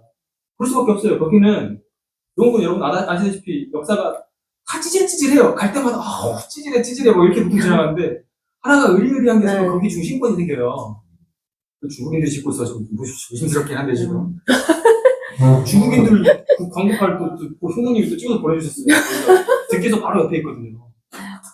그래가지고 저 같으면 이거 자꾸 올려 너무 부러운 거예요 처음에. 제가 좋아하는 스타일의 아파트예요 그게. 가격 싸고 3명밖에 입찰 안 했고 근데 재건축 될 거고 근데 컨디션 나쁘지 않아. 그래서 갔는데 너무 따닥따닥 붙어있는 막 그런 곳 아니고 갔는데 분위기가 느낌까지 좋았대요. 이 뒤에 그림 그리신 화가님이세요 남편분이. 그래서 남편분이 약간 그 신내림 같은 게 어쩔 거야? 정서적인 촉이 좋으시다. 촉인 필링이 막 굉장히 솟는 분이신데 그리고 채권 추진 같은 걸 해보셨기 때문에 실무를 모르시는 분도 아니에요. 그냥 예술적인 분도 아니고 말 되게 잘 통해요. 부동산 일도 되게 잘 통하는데 그분이 가보시고 나서 이 단지가 더 좋았다는 거예요. 두 개의 목록 중에. 그러니까 제가 도대체 얘기드리잖아요. 가격 분석하고 계산 끝내는 거는 첫 번째 기준이 내가 갖고 있는 현금. 두 번째는 그 중에서 제일 좋은 거. 찾았으면 그 목록이 2개나 3개 정도로 좁혀졌을 거예요. 거의 다. 근데 보통 사람들은 좋은 것만 찾으니까 앞에 자기 현금하고 자기 상황이 안 보이는 거예요. 그래서 그 누구나 강남 브리지 좋다고 생각하죠. 근데 자기 자금선에서는 여기가 제일 좋으면 이게 맞는 거예요. 수익률은 큰 차이 없어요. 금액의 차이만 있을 뿐이에요. 이해되시죠? 그래서 찾았어. 그럼 그 2개 중에 이제 선택을 해야 될 때 어떤 거냐? 그때부터는 이제 정서적인 선택을 하세요. 그땐 감이 좋은 걸로 가시고 그게 자기하고 맞는 거예요. 그 얘기를 똑같이 드렸고 올라오셨어요. 그래서 그걸 딱 선택하시길래 내가 너무 들어가고 싶은데 이거 내 전공이잖아 이거. 이거 저 같으면 좀 갖고 가요. 그랬더니 그 얘기를 듣고 갖고 가시기로 결정하신 거예요. 이제 잘 하신 거고 당연히 계속 올라갈 수밖에 없는 거고 저기는 되게 빠를 거예요 지금 속도가. 근데 이제 포인트는 어디냐면 창동 역세권이 다 완공되고 거기에 상가들 쫙 들어오면 사람들이 거기서 즐기는 어떤 문화가 형성이 되면 그땐 좀 값어치가 달라질 거예요. 이해되시죠? 그래서 지금 제가 말씀드린 거의 포인트는 항상 기준점 얘기하는데 기준점의 첫 번째 시작의 포인트는 자기 같은 현금이에요. 자본주의 사회에서는 이걸 무시하면 안 돼요. 그러니까 최종 지향점의 목표는 강남이나 소송까지 사는 게 맞지만 그걸 누구나 지금 2단계로 살 수 있는 건 아니잖아요. 몇 번 돌아가야 되는 길이에요, 그 길은. 그래서 먼저 가 있는 사람을 굳이 부러워할 필요도 없어요. 자기 상황에, 자기 현금이 제일 맞는 데에 살면 돼요. 다만, 전세나 월세에 살고 있다면 빨리 매매로는 하시라는 거예요. 저는 수강생들이 다 그랬으면 좋겠어요. 왜냐면, 남이 자기의 인생을 결정하게 놔두면 안 돼. 지금 미용님 아파트에 지금 한 3, 4일 만에 구해진 그 7.2억 가지고 들어오신 분의 말도 저는 그분이 정말 생각을 잘못하고 있는 것 같은 거예요. 미용님은 2년 뒤에 자기가 실거주하고 들어가고 싶은 마음이 강해요. 근데 이분은 아이들이 와서 그 집을 너무 마음에 들어 있대요. 그래서 얘 고등학교 갈 때까지 살게 하고 싶대. 그게 지 맘대로 되냐고. 얘 임차인 마음이냐고 이게. 첫 마디가 저희 얼마나 여기 살 수 있을까요? 내 집인데. 애들이 들어갔는데 방마다 원래 이 여기가 벽에 붙박이로 책장하고 책상이 다 붙어 있고 옷장이 다 붙어 있거든요. 애들이 너무 좋다고. 그래서 그냥 선택지가 없이 다른 집을 선택할 수 없이 그냥 여기로 선정을 할 건데 뭐 애들이 클 때까지 계속 있고 싶다고 얘기하는데 차마 저 2년 뒤에 생각하면 내 말을 못하겠는 거예요. 사람이 너무 착해가지고. 그러니까 너무 소몰하고 착하니까 7.2억이라는 경기에 들어올 수 있었겠죠. 대출도 안 받았죠. 대출 받고 들어온다고 하는데 모르겠어요. 그 사람 말에 의하면 대출을 받고 들어온대요. 근데 그것도 이제 알 수는 없고, 그게 우리 대출 빨리 갚으라고 은밀히 아니, 해놓은 알수 있어요. 건지, 그건 모르겠는데, 집주인한테 연락이 와요. 그러니까 제 대출 때문에 자기네가 대출이 안 나오니까 내 대출을 갚아줘야 된다라고 얘기를 하면서 이제 날짜 조율이 거거든요. 그러면 대출금 얼마 받았는지 본인이 통보 받으니까 그 대출금 규모를 보고 우리나라의 구조비와 불합리를 한번 묶어보시면 돼요. 10년 동안 그 아파트가 생기고 나서 그 기회를 살았는데, 너무 안 돼, 이사 가고 싶지. 그래서 옆동 1층 작은 평수에서 이사. 잘 봐요. 옆동 1층 평수에서 여기로 왜 이사를 왔겠어요? 저기도 주인이 어떤 사유가 생겼기 때문에 온 거예요. 근데 여기 와서 2년 만에 또 주인 사유로 이사를 또 가야 돼요, 옆동으로. 여기 이 집이 너무 마음에 들기 때문에. 그러니까 자기 수준에서 사는 게 가장 좋은 선택이긴 해요, 지금. 근데 취업 그러니까 가난한 사람 아니라니까. 제가 수업 때도 재개발 쪽은 이제 아주 오래된 분들이라서 제가 완전히 마인드를 깨야 되는데 여러분 반드시 깨야 돼요. 전세입자는 전당포 주인이에요. 이 느낌을 전당포 주인이 불쌍해 보이세요? 그 느낌을 자꾸 생각을 하셔야 돼요. 아파트를 그 상태로 내가 이 공간을 쓰겠다고 점유를 해서 돈을 빌려준 사람이에요. 그 대신 이자는 안 받고 집을 살게 해주는 거야. 그래서 이 상태 그대로 돌려줘야 되는 게 있는 거예요. 그래서 못질하는 거가 되게 불합리하게 느껴지면 안 돼요. 그거 손상나면 안 되는 물건이에요. 우리가 카메라나 컴퓨터를 맡아놓으면 여기다 우리가 뭐 그어도 되나요? 안 되잖아. 전당포 주인이라니까. 이해되시죠? 그러니까 그런 식으로 좀 생각을 고쳐할 수 있으면 매매 포지션으로 가는 것보다 유리한 포지션이니까 지금 그걸 선택을 하시겠지만 향후를 봤을 땐 자기 사정에 맞게 가는 게 좋다. 까먹지 마세요. 은희님도 지금 얘기 좀 하실 수 있잖아요. 어디 물건이죠? 어떻게 됐어? 천안이요. 천안. 천안 물건 얘기 좀 해주세요. 지금 그 목요일 날 통화했어요. 네. 그 지금 잔금을 10월 25일 날 치렀고요. 예, 그 사람이 이제는 배당 받고 나간다 그래가지고 제가 2개월을 기다려줬어요. 그래서 이제는 2개월, 엄청 잘하신 거예요. 기다릴 필요가 없거든요. 2개월을 기다려줘. 이게 지금 요 지금 11월 25일이잖아요. 딱 네. 2달? 한 달 후에 배당이 잡히니까 잔금 위에. 근데 연락이 없어. 조금만 그랬을 때. 요번에 목요일날 문자 줬죠. 혹시 이사 날짜가 어떻게 되나요? 그랬더니 바로 연락이 왔더라고요. 연락이 와서 연락이 와가지고 제가 문자를 그저께 했거든요. 이사 일정은 어떻게 되는지요? 그랬더니 저희 일정을 잡아야 해서요. 연락 바랍니다. 그랬더니 다음 주 중에 확실해진대요. 그래서 다음 주 수요일쯤 연락 드려준다고 연락 준다고 그러더라고. 다음 주. 이거 좀 잘못하신 것 같은데. 뭐요? 진짜요? 초반부터 그렇게 무조건 시간을 주시면 안 되지. 아니 그걸 떠나서 운동명령을 했어요? 일단은 그건 해놨어요. 잘했어요. 예, 그래서 아이고 감사합니다. 그래서 그리고 그 문구 안내도 하셨죠? 어떻게 된다. 향후 그거는 처음에 제가 다 안내문 다 주고. 안내문 하시나요? 네, 처음에. 그래서 제가 녹음을 도축을 자꾸 하셔야 돼요. 지금 예. 저 정도 금액 규모의 아파트대 명부가 가장 어려워요. 그래가지고 아니 어려운 걸 떠나서 하기야 뭐 그렇기도 하고. 빨리빨리 안 나가 저기가. 그래서 12월 27일 날 전후로 이사할 수 있을 것 같아요 그러더라고. 12월 27일이면 지금으로부터 한 달 후야. 그래서 제가 월세는 받으셔야 돼요. 예, 그래서 조금 빨리 되도록 알아보고 있다고 얘기를 하길래. 월세 준다고 했어요. 이거. 예, 그래서 제가 녹음으로 다행이다. 일부러 녹취 남기려고. 그거 아시죠? 제가 처음에 뵀을 때, 만약에 그 명의가, 등기가 쳐진 이후부터는 월세라고 주셔야 되시는 거 아시죠? 그랬더니, 예, 알고 있어요. 예, 드릴게요. 예, 드린다고. 그래서, 네, 그러면 이사 날짜 잡히면 좀 연락 주세요. 왜냐면 그날 관리비하고 그 월세 정산하시고 가시면 돼요. 관리비하고 월세 정산이 아니라 중간에 월세를 받으시는 게 좋아요. 네, 그래가지고 제가, 그럼 내가, 이자도 나가고, 지금, 내가 보니까 지금 내놔도 안 나갈 것 같고, 겨울에 거기 빈집으로 놔두면 또 보일러 터질 수도 있잖아요. 수도도 터지고, 맞아요. 벚꽃시기라. 더 거기서 맨날 거기 왔다 갔다 하면서 그거를 또 관리할 수도 없고 해서, 그냥 따뜻한 봄에 이사 가시면 안 돼요. 이것도 방법이에요. 하더라고. 왜냐면 보일러 터져요 진짜. 아니 그 생각 들어가서 내가 어디 그 1,000원까지 왔다 갔다 하고 아이씨 갈리비는 갈리비대로 내고 그러잖아요. 근데 월세는 이제 매달 정한 네, 입금을- 그래서- 근데 그 월세가 이자보다 많죠. 그렇죠. 네, 당연하죠. 네, 그래서 제가 부담 없이 진행하셔도 돼요. 그다음에 보증금 없이 임대료는 선불로 해서 따뜻한 봄에 이사 가셔도 무방합니다. 야, 공부가 너무 마음에 드는데요? 네, 그래서 부담 없이 진행하셔도 돼. 그러니까 얘가 12월 27일이면 지금으로부터 또 한 달 후잖아요. 그러니까 미안한 거야. 이제 미안하더라고. 애더라고. 애가 착하더라고. 그래서 조금 빨리 되도록 알아보고 있어 그러더라고. 그래서 제가 그냥 생각하다 부담 없이 진행하셔도 되고요. 보증금 없이 임대료는 선불로 해서 따뜻한 봄에 이사 가셔도 무방합니다. 의견 부탁드립니다. 그랬더니 바로바로 오더라고요. 문자가. 괜찮다고. 일단 저도 얘기 오가는 게 있어서요. 상황 좀 보고 말씀드릴 거예요. 일단 자기가 이사 갈 그 집이 빠지는 날짜가 한 12월 27일이 계약이 만기가 된대. 그래서 자기도 그걸 기다리고 있는데 걔네들이 이제 빠지려면 이제 돈을 받고 나가야 되는데 그 돈 받는 게 뭐가 이렇게 좀 이렇게 막 오가고 얘기가 있는 것 같아요. 그래서 그게 잘 안 풀리는 것 같아.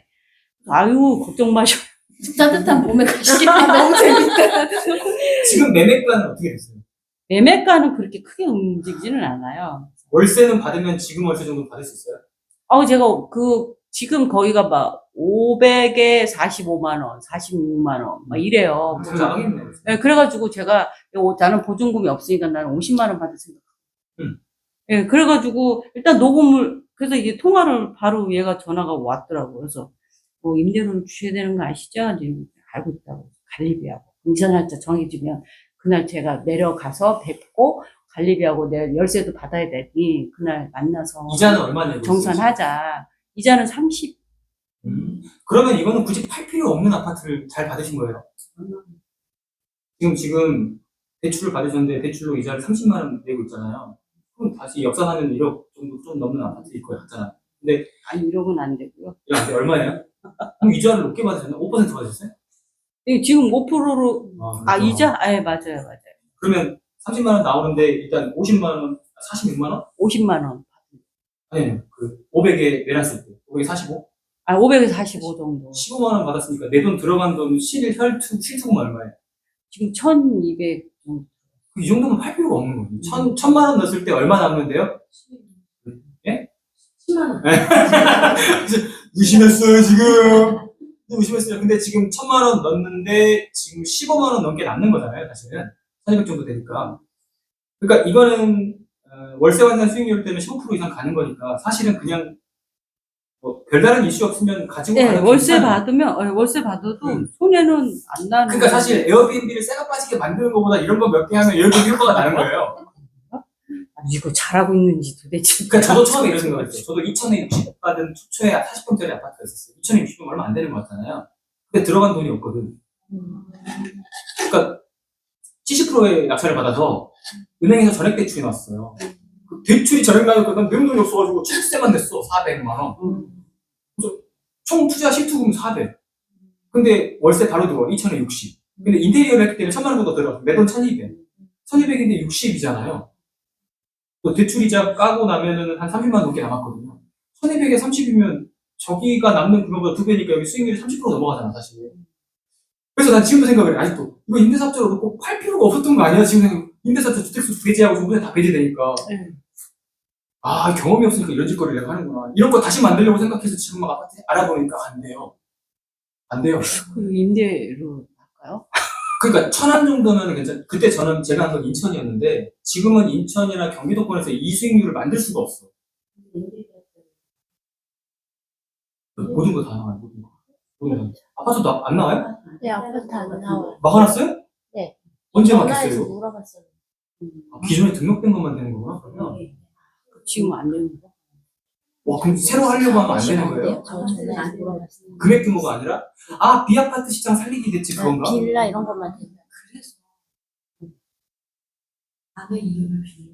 네. 거의. 그럴 수도 있겠네요. 결국엔 똑같은 사람. 알아냈어요? 그거. 자, 이야기 들어볼게요. 자, 여러분, 24억짜리 올림픽 패밀리!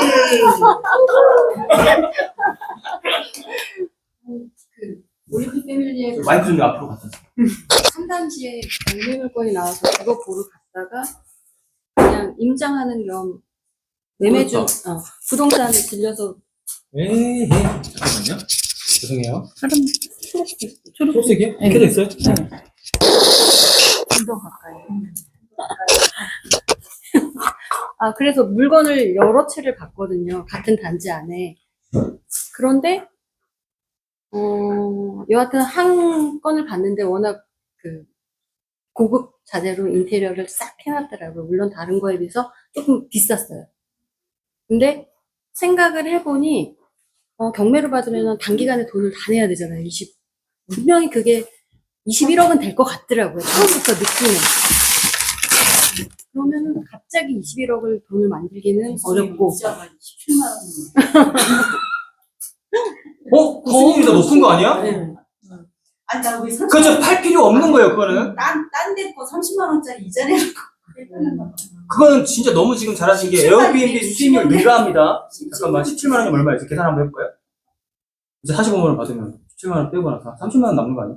그러면 제가 인천 아파트 파는 거 후회하는 거랑 똑같은 걸 받으신 거예요, 지금. 30% 수익이에요. 월세일까요? 월세로 계속 가져가시는 게 나아요. 그렇잖아, 공이라고. 저게 근데 지방 아파트 1억 이하 공시가는 임대 아파트 되고 그런 거 아닐까? 지혜님? 알아보세요. 그 주변이요. 그 산업 공장이랑 이런 게 있고 나올 거의 혼자 아파트가 있는 거라 여기 공사에서 그랬어요. 네. 월세를 많이. 네. 지혜님. 아파트가 안 되는 거 언제 확인했어요? 창고 아파트. 그때 임대사업자가 아예 등록이 안 된대요? 네, 그거 임대사업 할까 하고 물어본 거였어요. 금액 때문에 안 되는 건가? 아니, 아파트가 안 된다고. 저 가지고 있는 거랑 제 친구 가지고 있는 게 다 됐는데 왜? 이제 안 되나 봐요. 기존에 뭔가 갖고 계셔서 기존 임대사업자 사람들 내셔서 그러면 지금 최근에 열리는 11월 달에는 6년 임대사업자는 아파트가 돼야 돼요. 그거 안 하는 될것 같아요. 지금 신규 시장을 열어준 거거든요. 지금 저거는 제가 생각할 때는 비아파트 활성화 대책으로 해가지고 아파트 아닌 게 아예 안 팔리는 1년의 기간이 있었어요. 기억나요? 빌라 전자상이.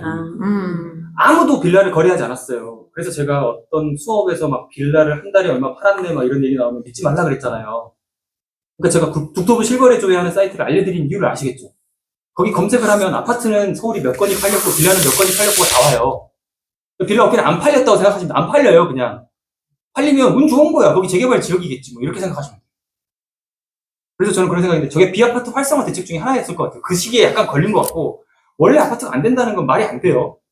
임대로 하고 있는데 임대사업자가 안 된다는 건 말이 안 되잖아요. 그래서 제가 생각할 때는 다시 정상화 될 것 같고 올해 11월부터 6년임대가 부활을 하는 거거든요. 이건 원래 4년임대자가 있었어요, 원래. 그때 4년임대 투자한 사람들 정말 대박이 났던 거예요. 다 비과세였거든요. 4년만 갖고 있다가 전세 2바퀴 돌리고 팔면 시세 차익 다 2배 이상 그대로 가져가셨던 분들이에요. 그래서 그게 배가 아프니까 포기시켰단 말이에요. 그래서 소급 적용하고 싹 다 없애버렸어요. 지금은 10년짜리 한 개만 남아있는데 6년짜리가 부활을 합니다, 지금. 나는 아파트가 여기 포함될 거라고 나는 생각을 하고 있는데 지금 다른 얘기를 들어가지고 이건 뭐 제가 틀릴 수도 있는 거니까 이게 일시적인 건지 영속적인 건지를 확인하셔야 돼요. 알겠죠? 하지만 지금 은희님이 받은 거 다시 한번 보자면 저거 경이로운 수익률이에요. 지금 금액이 작은 아파트여가지고 그렇지 30만 원 얘기하고 17만 원 얘기하면 이거 정말 잘하신 거예요. 17이어 30이어도 잘한 건데 15만 원 남아도 잘한 거예요. 저 규모에서. 저거 낙찰가가 얼마예요? 1억이 안 되잖아요. 이거 6천 돼요? 그러면? 그러니까 팔 필요가 없는 거잖아요. 이거는 사실 팔 필요가 없잖아. 공시지가 1억 이하니까 뭐 주택수 산정 안 되고 뭐 해로울 게 아무것도 없잖아. 본인에게 해를 입히는 점이 하나도 없는 아파트잖아요. 이거는. 그리고 지금 에어비앤비 하시는 분들한테 물어봐봐요. 저 정도 수익 내기 상당히 어려워요. 많이 빡세게 해야 돼. 그러니까 한 번에도 오셔갖고 그러니까 고민할 필요가 없는 걸 고민하셨어요. 수익률을 30%를 냈으면 그 아파트는 홀딩입니다. 네, 팔 때는 이 30% 수익이 이자나 뭐에 때문에 좀 줄어들어가지고 12로 내려가면 그때는 판매를 고려해봐야지. 그거 만들기 어려워요. 제가 최초에 했던 아파트 하나 설계할 때 그때 30% 만들어보고 그 뒤로 만들어 본 적이 없어요. 지금까지. 한 번도. 사실은 이거 어떻게 해야 팔지? 요즘에 동생이 잘 안 사는데 안 팔리면 더 땡큐지. 안 팔리니까 땡큐. 있었지. 이거 월세 수익률 월세를 해서 월세 수익률 될 생각은 안 하고. 그럼- 브리스에서 전원 모을 때 네. 그 얘기 하셨어요. 그러면 매도할 를 때 하려고 했었던 거지. 얼마에 하시려고? 해봤자 뭐 얼마 남지 않아요. 뭐 300, 400 뛰기 하려고 그랬겠지. 맞아요. 그 300 뛰기를 하려면 잘 생각해봐. 1년만 갖고 있으면 3, 400이 남아버리는데. 나들에게 그러니까 1년 동안 뭐 일신상에 큰 변화가 있는 것도 아니고 300인데 300이면은 할 생각만 열심히 하고 오늘 와서 고민 해결하시는 그러니까 제가 그 커뮤니티가 되게 중요하다고 하는 왜냐면 게 제가 지금 상가 때문에 그거 대출 신경 쓸 게 없어서. 해가지고 얘를 솔직히 놓고 있어요. 근데 사실 놓고 있는 게 더 돈이 잘 돼요. 제가 좀 돈을 많이 벌어본 부동산은 전부 다 오래 갖고 있었던 거지 단기 매도했을 때 돈이 되는 경우는 없어요. 거의 77%다 뜯어가 버리고 하면 근데 인천 아파트도 굉장히 차익을 많이 냈거든요. 제가 최저가에 받았기 때문에. 오늘 뜯겨봤어요, 66%? 내가 뭔지 됐지 이런 생각 들어요. 그래서 그거 내고 나서 어떤 느낌이 들었냐면 아직까지도 지금 후회되는 걸로 제가 강의를 좀 많이 하는 거예요. 강의할 때 제가 실수한 거 맨 처음 아파트 이걸 하는 이유가 정말 수익률은 좋고 돈도 하나도 안 들고 정말 잘한 거긴 하지만 누구한테도 자랑할 수 있는 거긴 하지만 갖고 있었으면 지금 가격 다 3배 됐거든요, 지금. 3배에다가 그동안 월세 수익률 30% 계속 받고 있었을 거 아니에요. 지금 8년, 몇 년 전. 2015년인가 6년인가 2017년인가? 선생님, 그러면 순천도 월세 확인해봐도 돼요? 그럼요. 저렇게 만약에 세팅을 할 수 있는데 수익률 계산은 할 줄 알잖아요. 바로 계산 나오죠. 1000 들어가면 얼마 나오는데요? 월 1억 들어갔습니다도. 그렇게 하시면 돼요. 그러니까 그렇게 생각했는데 지금 순천집 들어가면 3천 얼마나 낙찰받은 거 아니에요? 4,200. 4,200 들어갔으면 이거 실투 현금이에요? 아니면 대출 받았어요? 일단 현금. 대출도 나오죠. 이거 담보같이 있을 네, 텐데. 나오면 낙찰받은 금액이 하도 싸가지고 3천 이상 대출 나올 것 같은데. 이거 거의 무피로 만들어 볼 수 있을 것 같아요. 제가 생각했을 때는. 어쩌면 지금 낙찰받은 금액대가 70%대 받았죠. 낙찰가율. 네, 거의. 70, 아래였던, 70이었어요. 아니, 한 번 유찰되고. 70 받았다 쳐요. 그러면 전액 다 나올 수도 있어요. 규모가 너무 작기 때문에 전액 다 대출이 나올 수 있는데 5천 대출 받아치려고 5% 이자로 계산을 해봐도 250이니까 한 20만 원 돈 초반일 거 아니에요. 네네. 그럼 20만 원 돈 초반인데 이 5,200짜리를 거기 가서 월세를 내줬을 때는 50만 원 넘게 나올 것 같아. 내가 생각했을 때 순천이라고 해도. 이거 알아보세요. 월세를 계속 월세 내라고 계속 부동산에서. 그러니까 이 규모가 월세 수익률이 가장 높은 거기 때문이긴 한데 근데 경매로도 낮게 받아버렸으니 감정가 수준보다 시세는 높을 건데 거래 잘 되는 아파트인데 70%에 받았으니 감정 120 정도가 시세라고 쳤을 때 사실상 이득 본 거는 50% 싸게 받은 반값에 받은 거라고 생각하면 되거든요. 시세가 지금 얼마예요? 해봐. 하려고만 생각하셨으니까. 제가 5천 넘게 팔려고 했는데 네. 매수세가 요즘 없어서 금매만 팔린다고 최근에 실거래가 얼마예요? 800. 4,800 놓고 실거래가 됐다고 치면은 월세 환산 수익률을 쳤을 때 지금 받으신 금액이 4,200? 4,260. 그니까 봐봐요. 4,200에 받았는데 취득세랑 양도세 포함해가지고 물론 공제가 다 될 거겠지만 4,800에 내놓고 뭐 5,000에 넣고 생각을 했으면 이 사이 금액 규모를 500, 600밖에 생각을 안 한 거 아니에요. 네네. 근데 월세로 1년만 갖고 있으면 이 돈이 나오잖아요. 그 집도 잃고 그렇게 하는 것보다 그냥 1, 2년 갖고 있는 게 낫지 않냐는 거예요, 제 말을. 1년 갖고 있으면 지금 원래 벌어들이려고 했던 수익이 생기는데, 근데 이제 다른 아파트면 고려를 해봐야 되는 이유 중에 하나가 뭐냐면, 공시가 1억이 넘어버리면, 주택수도 포함되고 세금도 종부세, 양도세가 막 붙으니까 짜증이 나는데, 아무런 타격을 주지 않아요, 1억이 하는. 내 인생에 이게 있었나? 막 그런 생각이 들기도 해요. 통장은 계속 뭐가 들어오고 있고 뭐 그런 느낌이에요. 그래서 이걸로 세팅을 10개 하시는 분도 사실 있어. 저한테 이 수업을 들으시고 이걸 아이디어 삼으셔가지고 나는 이것만 노려야겠다 하고 어차피 500에 30 이하로 월세가 내려가는 아파트를 찾기는 전국에서도 힘들어요. 울릉도에서 안 나올 거야 사실. 독도도 아파트 있으면 안 나올 거예요. 500에 30은 약간 서민의 최저생계 기준금 같은 거예요. 서울로 올라오면 반지하 5평 이하 원룸이 되는 거고 지방으로 내려가면 그래도 아파트 정도 되는 거죠. 근데 제가 생각했을 때 천안이 저 정도 45만 원 정도가 나올 거면 여기도 비슷할 거예요. 그 정도 규모에서 지역과 크게 상관없이 40에서 45 정도의 월세는 아파트면 거의 나와요. 대구 농공도 보면 그 썩은 아파트인데도 35, 30, 30이 나오거든요. 그러면 그렇게까지 썩지 않았다는 가정하에는 4, 50 나와요. 이자 규모랑 고려해보면 이것도 30% 수익이 나올 것 같은데 계산을 해보면. 그렇죠. 만약에 30% 기준으로 삼으시고 이렇게 생각하는 거야. 2년 갖고 있는 돈으로 지금 내가 매매 차익을 얻어내려고 했던 돈을 퉁치면 갖고 있는 게 더 유리해요. 그때 퉁쳐도 돼. 그렇죠. 그때 월세 퉁치나 받고 지금 그때 퉁치나 퉁치고. 더 이득이잖아. 월세는 더 미네. 네. 그 월세가 지금 내가 내려고 했던 매매 차익하고 같으면 그때 가격이 하나도 오르지 않았다고 하더라도 2배 차익을 낸 거니까 수익률은 2배가 되잖아요. 2년 기다리고 2배만 해볼 만한 거 아닌가? 정리됐다. 근데 지금 탈세만 만에 오늘 2명이 정리됐어요. 저기가 정리되니까 여기도 같이 정리가 돼요. 저도 그러니까 생각이 하나에만 꽂히면 맞아요. 이게 어려워요. 이게 커뮤니티가 필요한 이유가 뭐냐면 자기보다 조금 열린 생각이 있는 사람을 얘기해보다 보면 나오는 거거든요. 저도 지금 저기 아파트가 임대 맡겼다는 얘기 지금 처음 알았어요. 지금 처음 듣는 정도예요. 제가 처음 듣는 게 있을 정도면 저도 뭐 안테나 열고 있어야지. 저도 안테나를 닫는 순간 이제 갈라파고스 군도가 되는 거예요. 윤석열이요, 윤석열. 임대할까 알아봐. 뭐. 그러니까 너무 충격적이네. 지금 상황이 막 부동산 시장이 막 이러니까 음. 그리고 그 부동산 사장님이 여기 내년 3월에 입주 아파트가 여기 있어 그러고서 팔려면 빨리 팔아야 되거든요. 그래서 내년 부동산 믿지 마. 그러면 월세는 입주 아파트랑 상관이 없어요. 전세는 변동이 심한데요. 월세 금액은 소액으로 고정되어 있는 545에서 바뀌는 경우가 거의 없어요. 우리나라 월세는 전 세계에서 제일 싸요. 이유가 뭐 때문이에요? 얘기했잖아요. 저한테 아니라 전세 때문이에요. 우리나라 전세제도가 유일하게 있어서 이 전세금에서 얻는 거의 비율대로 월세를 산정하기 때문에 월세 자체가 높아질 수가 없는 구조가 있어요. 중간에 전세라는 시장이 엄청나게 이 전세 시장이 천조예요, 천조. 천조는요, 미국 예산이에요. 미국 1년 예산이 전세금에 묶여있는 나라예요, 우리나라가. 그러니까 월세가 힘을 쓰기가 어려워. 근데 지금 미국 회사가 우리나라 서울시장에 월세를 들어온다는 건 월세가 그만큼 싸다고 느낀 거야. 여기가 메리트가 있다고 느끼는 거야. 걔들이 거대 기업인데 수익률 생각 안 하고 들어온다고요? 우리한테 적선하러 오나요? 말이 안 되는 거잖아요. 그만큼 한국이 월세가 싸다고 느끼는 거예요. 이게 여러분이 미국을 다녀보시는 분들은 알 거예요. 미국 캐나다 가보시면서 어때요, 월세?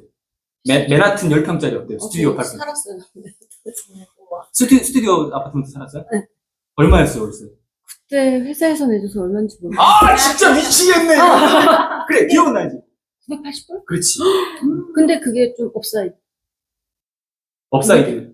미드보다는 조금 위에. 아, 좋은 데 사셨다고? 아니야. 조금 낮은데. 좀 낮은데. 미드가 비싸잖아요. 아, 네. 미드가 비싸단 말이 무슨 말인지 이해를 못했어요. 뉴욕에 맨하탄에 네. 미드타운이 제일 비싸고. 아, 미드타운. 아, 미드타운을 미드라고 한 거예요. 나 미국 드라마인 줄 알았지. 또. 미드타운. 그거 뭐야? 업사이드 뭐야? 거기서 조금 더 위에. 아, 미드타운 기준으로 위에. 뭐 내가 알아듣게 얘기를 해야지. 난 업타운 걸 생각나네, 지금. 다운타운에. 타운이야. 아무튼 2003년? 그때가 980불. 지금은 1130이었나? 압도적으로 올랐을 네. 거예요. 2배 이상 올랐을 거라고 저는 생각하고, 일단 거기 들어갔을 때 기본적으로 생각하는 미국 애들의 습성이 그 벤처기업 다니는 친구들이나 뭐 분들이 있으면 물어보시면 알 거예요. 일단 월세는 자기가 받는 연봉의 한 30-40%라고 생각을 하고 가요, 애들이. 근데 걔들은 1억 받아도 많이 받는다 생각 안 합니다. 1억이 우리나라 느낌으로 월급 300 받는 사람 느낌이에요. 걔들은 3억 정도 받는다고 느껴야 조금 우리나라 1000만 원 받는 느낌이 와요. 그러면 거기서 30-40%를 낸다는 거는 그 월세 어마어마한 거예요, 진짜. 그죠? 그래서 스튜디오 아파트먼트도 이 정도고, 방이 만약에 하나 더 붙어 있거나 그렇다 그러면은, 2003년에 지금 20년이 지났잖아. 그럼 이거는 지금 합리적으로 생각할 수 없는, 이거의 4배 이상은 갔다고 생각하시면 될 것 같아요. 그때가 1000불이면 지금 한 4,000~5,000불에서 6,000불까지도 갈 수 있어요. 그러니까, 저기는 전세가 없는 제도이기 때문에 저렇게 무한정 올라가요. 이해되시죠? 그래서 얘들 중에도, 제가 미국을 보고 좀 느낀 것 중에 되게 좀 우리나라의 미래가 아닐까라 생각을 가끔 하는 게 어떤 거냐면, 차에서 자고 노숙을 하는 사람들이, 우리나라 사람들은 딱 봐도 정말 혐오감이 들 만큼의 가난한 사람들이잖아요. 미국은 안 그래요. 평범한 직장인이고 학교를 다니고 있고 뭐 심지어 교수도 있어. 근데 그냥 차에서 사는 사람들이 있어요. 아세요, 이거? 월세 자체가 너무 감당이 안 되니까 그 캠핑카 같은 거를 갖다 놓고 그냥 회사 앞에 주차장에서 사는 사람도 있고, 이게 실리콘밸리 이야기예요. 근데 이거 자체도 이 돈이 초장기 없는 사람은 차에서 살아, 차에서. 그래서 미국 차는 약간은 엔간한 짐들을 다 구비하고 이렇게 크게 이렇게 중고차 시장이 활성화돼 있어요. 그래서 한국도 나중에는 저는 기준이 생겼지만 서울이 그렇게 될 것 같아요. 서울이 주차장에 곳곳에 캠핑카들이 있는 곳이 강남역 근처에 인근에 생길 것 같아요. 그러니까 지금이 제일 저렴한 건 비트코인과 강남에 있는 부동산이 지금 제일 저렴할 가능성이 매우 높아요. 이해되시죠? 우리 집으로 오세요. 싸요. 그돈 주고 어디 그길 사. 싸요. 오세요. 자, 올림픽 패밀리. 아직 안 끝났고. 시작이지 뭘 안 끝나. 여하튼 이 집이 현재 상태, 저희 상태에서 있는 집을 팔아야 하고, 여기 또 여러 조건 진짜 정말 네. 다 맞았더라고요. 문정동이 그 토지거래 투기가 풀렸잖아요. 이게 그게 아니라서 가락동도 제외됐더라고요. 갭 투자가 가능하더라고요. 다행히 여기도 전세가 26년 5월까지 껴 있어요.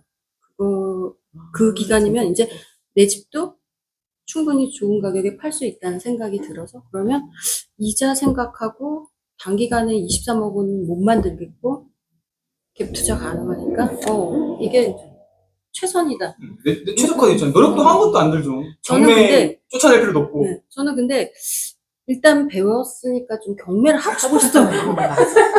남편이랑 되게 싸웠어. 그냥 어떻게 좀 만들어봐. 내가 이걸 할게.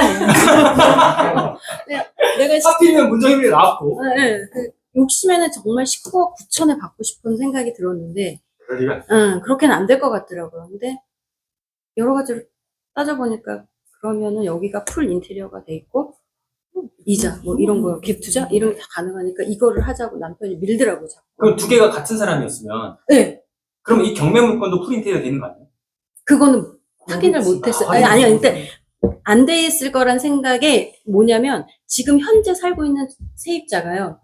원래 이 집 주인이었어요. 17년도에 이 부동산이 뛰기 전에 12억 5천에 산 거예요. 그러니까 등기부를 내가 공부를 했기 때문에 이걸 다 볼 줄 아는 거예요. 지금 표정 보이시죠? 듣기부의 승자네요. 네. 보니까 2017년도에 이 사람이 12억 5천에 사가지고 최고가 찍을 때 21년도에 이 임대사업자한테 판 거예요. 근데 임대사업자가 자기 이름으로 산 게 아니라 누구 명의를 빌려서 샀어요. 명의를 빌려서 샀고 같은 시기에 그러니까 스피드 옥션에 보면 그 집 등기부는 나오잖아요. 이 집은 제가 띄어봤고요. 보니까 대부업체가 똑같아요. 그리고 산 시기도 똑같고 부동산에서 얘기했을 때 이 원래 집주인이 여러 채를 샀대요, 여기에.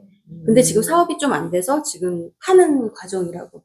그런데 등기부를 보니까 대부업체 똑같고 시기 똑같고 나중에 계약서를 쓸 때 왔는데 그 소유자가 아니라 실소유자가 온 거죠. 근데 이 사람 이름이 이영용이에요. 근데 저쪽 법인 이름이 용이 컴퍼니인 거예요. 그래서 같은 사람이 맞구나 싶어가지고 선생님한테 바로 전화했죠. 계약을 하고 선생님 저 물건이랑 이 사람이 똑같아요. 저는 좀 더 싸게 살 수 있는 방법이 있을까요? 그랬더니 선생님 하시는 말씀이 이 사람은 어쨌건 간에 이거를 좋은 가격에 팔았으니까 손해는 안 볼 거다. 그러니까 저는 이제 더 이상 방법은 없었죠.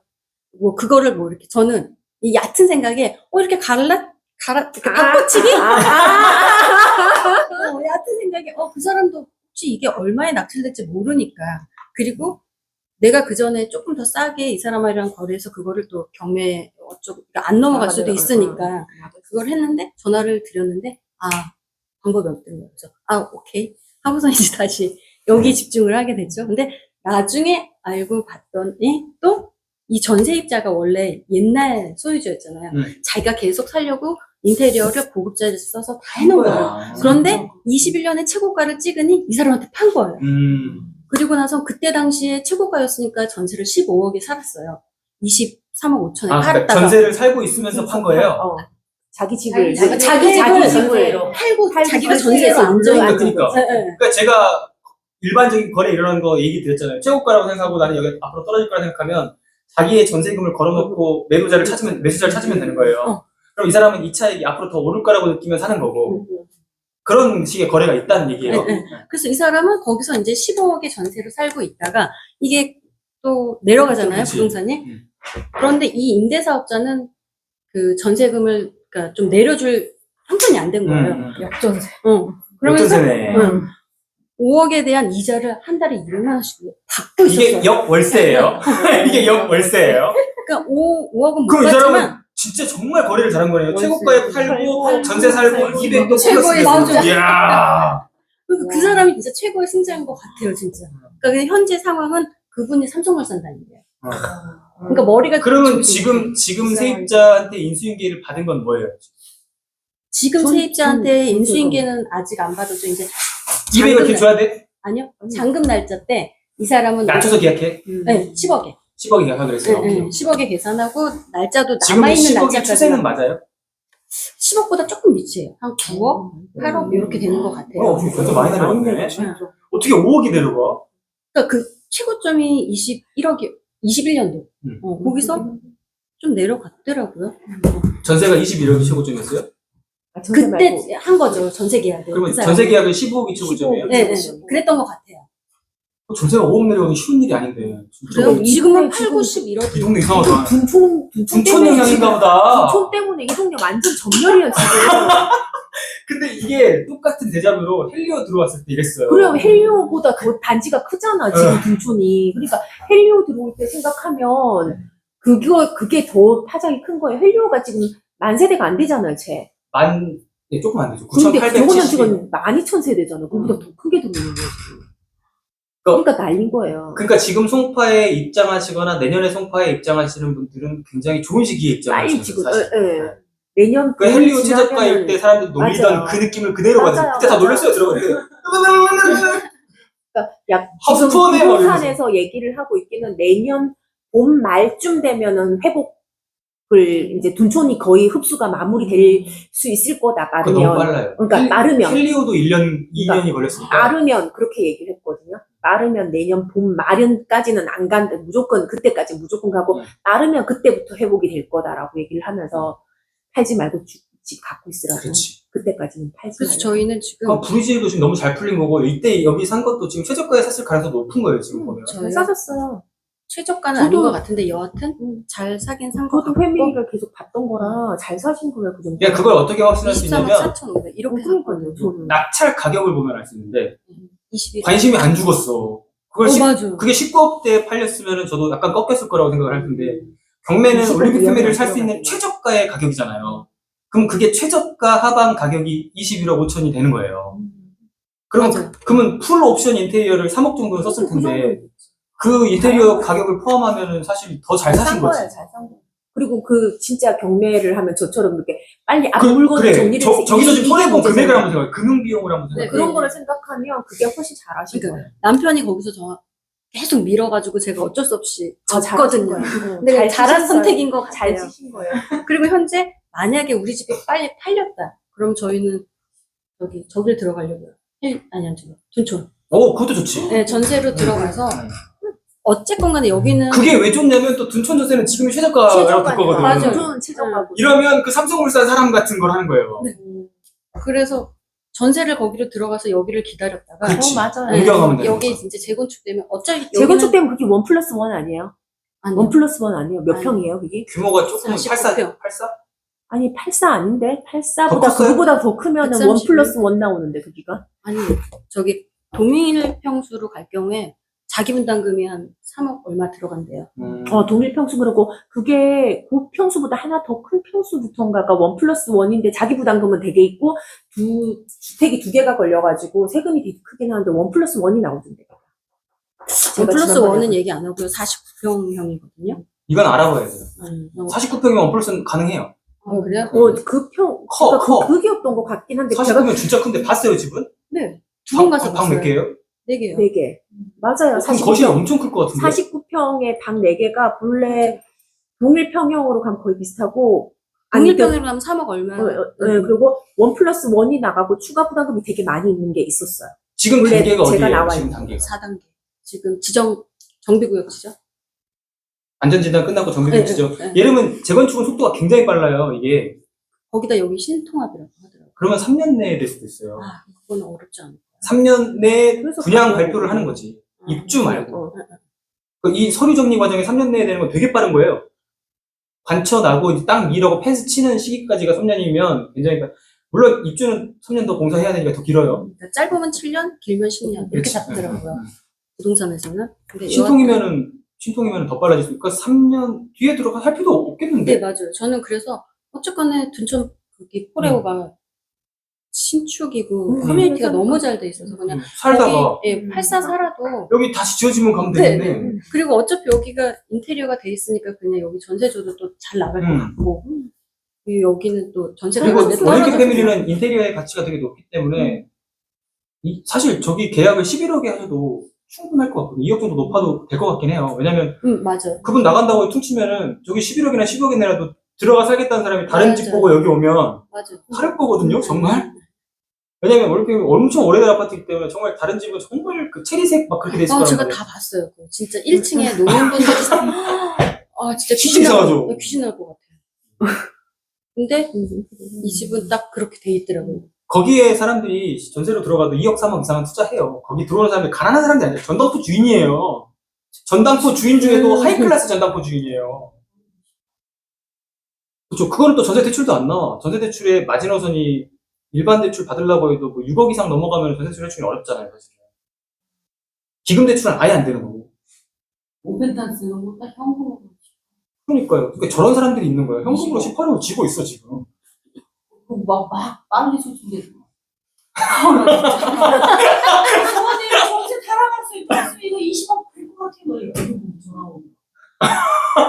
와, 그렇게 정말 전세를 20억에 18억에 사는 사람들이. 그러니까 분양이 23억인데 전세가 20억에 나가주면 3억 갖고 개표하는 거잖아요, 저기는. 우리 20억 아니면 안 돼요. 보통 18억 다 소진돼 오면 얼른 전화 드릴게요. 그 전화 조금만 기다리세요. 18억 다 나갔어요. 와, 충격적이다, 진짜. 저건 팔지 말고 갖고 왔어야 되는데 3억 정도는 어떻게 갖고 있을까? 근데 넘어간 거죠, 이미 될 거야? 원페타스요? 팔기로 한 거죠? 그거 제가 말씀드렸잖아요. 그러니까 어떻게 돌려가지고 어차피 내년에 수익권은 거기 갈 거잖아. 내년에 경매. 수익은 얼마씩 나눠 갖기로 했어요? 이분 저 분양받으신 분이 한 7, 8억? 아, 그 정도면 괜찮네. 자, 거래 잘 하셨어요. 7, 8억. 그냥 통장 하나로 그냥 거래는 너무 잘 하셨다. 그렇게 하려고 지금 작업을 지금 치고 있어요. 지금 저것도 은희님이 이제 여러 아이디어를 얻으셔가지고 해결해 내신 거예요. 그러니까 당첨된 건 하나로 7, 8억을 지금 만들어 내신 거예요. 그때 포기하신 분들 되게 많아요. 네, 13명인가 그 20명 가까이 포기하셨잖아. 포기 안 할 수 있는 방법이 원펜타스 반포 원펜타스. 그래서 제가 그 뉴스 보고는 저분들은 방법을 못 찾아. 그치. 방법만 찾으면 돼. 쉽지 않죠, 그런 방법 찾기가. 그렇지. 뭔지 궁금하네. 방법이. 방법이. 이게 실거주를 해야만 되고 맞아요. 팔 수 있고 막 그러는데 경매는 그냥 넘길 수 있으니까. 경매를 경매로 넘기면 좀 넘기는 것을 생각하고 다른 사람이 돈을 낸 거지. 인사인한테, 쩐주를 구한 거야. 어. 질권 생각하면 돼. 맞아요. 그걸 하시더라고.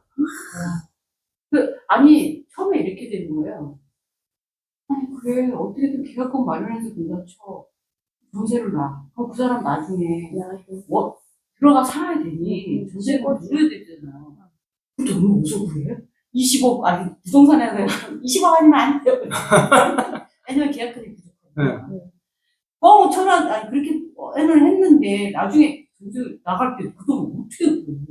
그럼 계약금은 낸 당사자가 그 질권 잡아준 사람인 거죠. 네 맞아요. 그리고 수익은 쉐어하기로 한 거고. 그렇죠. 쉐어 비율은 반반? 반반은 아니고 몇 대 몇으로 하기로 했어요? 그냥 모르겠어요. 몇 대 몇인지 모르겠고 하여튼 다 따져보니까 이분한테 7, 8억. 그러니까 액수로만 저렇게 하시는 것도 방법인데 비율을 항상 고민을 해보세요. 알겠죠?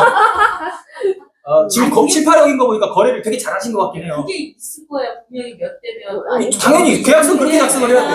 그 시세가 뭐 자세하게. 그래서 지금 월세도 놓쳤는데 지금 바빠 지금 상가 때문에 지금 머리도 바쁘고 지금 하는 게 너무 지금 많아요. 대출 진행하는 게 있어요. 상가가. 근데 운이 자꾸 붙으시는 것은 같아요. 제가 운이. 왜냐면 그걸 왜 매도하려고 계속 생각을 하시는지 모르겠어. 그 수익률은 다시 찾기 어려운 수익률이긴 해요. 아니 지금 난 솔직히 지금 주부님이 너무 해안을 주셔가지고. 그러니까 이거 아이디어로 생각만 했거든. 왜냐면요. 1년 안에 팔면 제가 좀 말씀드린 게 그 동생 명의로 했잖아요. 근데 동생 유정연금. 그걸 생각 못 한 거야. 유정연금이 3년 동안은 무조건 그 돈이 나오지만 3년 이후에는 소득 금액이 270이 나오면 정지가 될 거예요. 근데 이게 무슨 유족이에요? 유종형, 유족 원민형. 국민연금. 아, 국민연금 인계받은 거구나. 예. 그래가지고 그걸 생각을 못 한 거예요. 만약에 얘 말매사업자를 해가지고 계속 팔면 안 되지. 가져가면 안 돼요. 그 수익 금액은 금방 나오거든요. 그래서 그게 중단이 되는 사단이 나온 거예요. 근데 이거는 1억 이하니까 가지고 간 거 아무 세금에 드러나는 게 없죠. 월세를 어떻게 받을 거예요? 임대사업자 등록한 것도 아니잖아요. 요 소득은 안 잡혀요. 이건 잡힐 수가 없는 소득이잖아. 그러니까 그 명의로 아니 매매 사업자로 해서 그러니까 단타로 그걸 안 하는 게 나은 상황인 거죠. 유족임금을 받으려면. 그래가지고 거기서 툭이 된 거예요. 모든 게. 그러면 지금은 이제 더 이로운 약간 해안을 더 얻으시고 통찰을 얻으신 게 뭐냐면 이런 식의 아파트를 지금 하실 수 있는 능력이 있으니까 조금 여러 개 늘리셔도 되지 그분 명의로. 왜냐면 이때 받는 현금 자체는 잡히는 현금이 아니니까 수익은 더 늘어나지. 쉐어는 하셔야겠지만. 아니 그렇죠. 네. 자, 우리도 이제 종료하자. 종료합시다. 맞아. 고생하셨습니다. 그래가지고 일반 매매로 해결하려고 해서 77%가 떼지가 떼가잖아요. 그래서 제가 그래서 2, 300 먹고 하려고 했었거든. 근데 지금 이거 안 들어보니까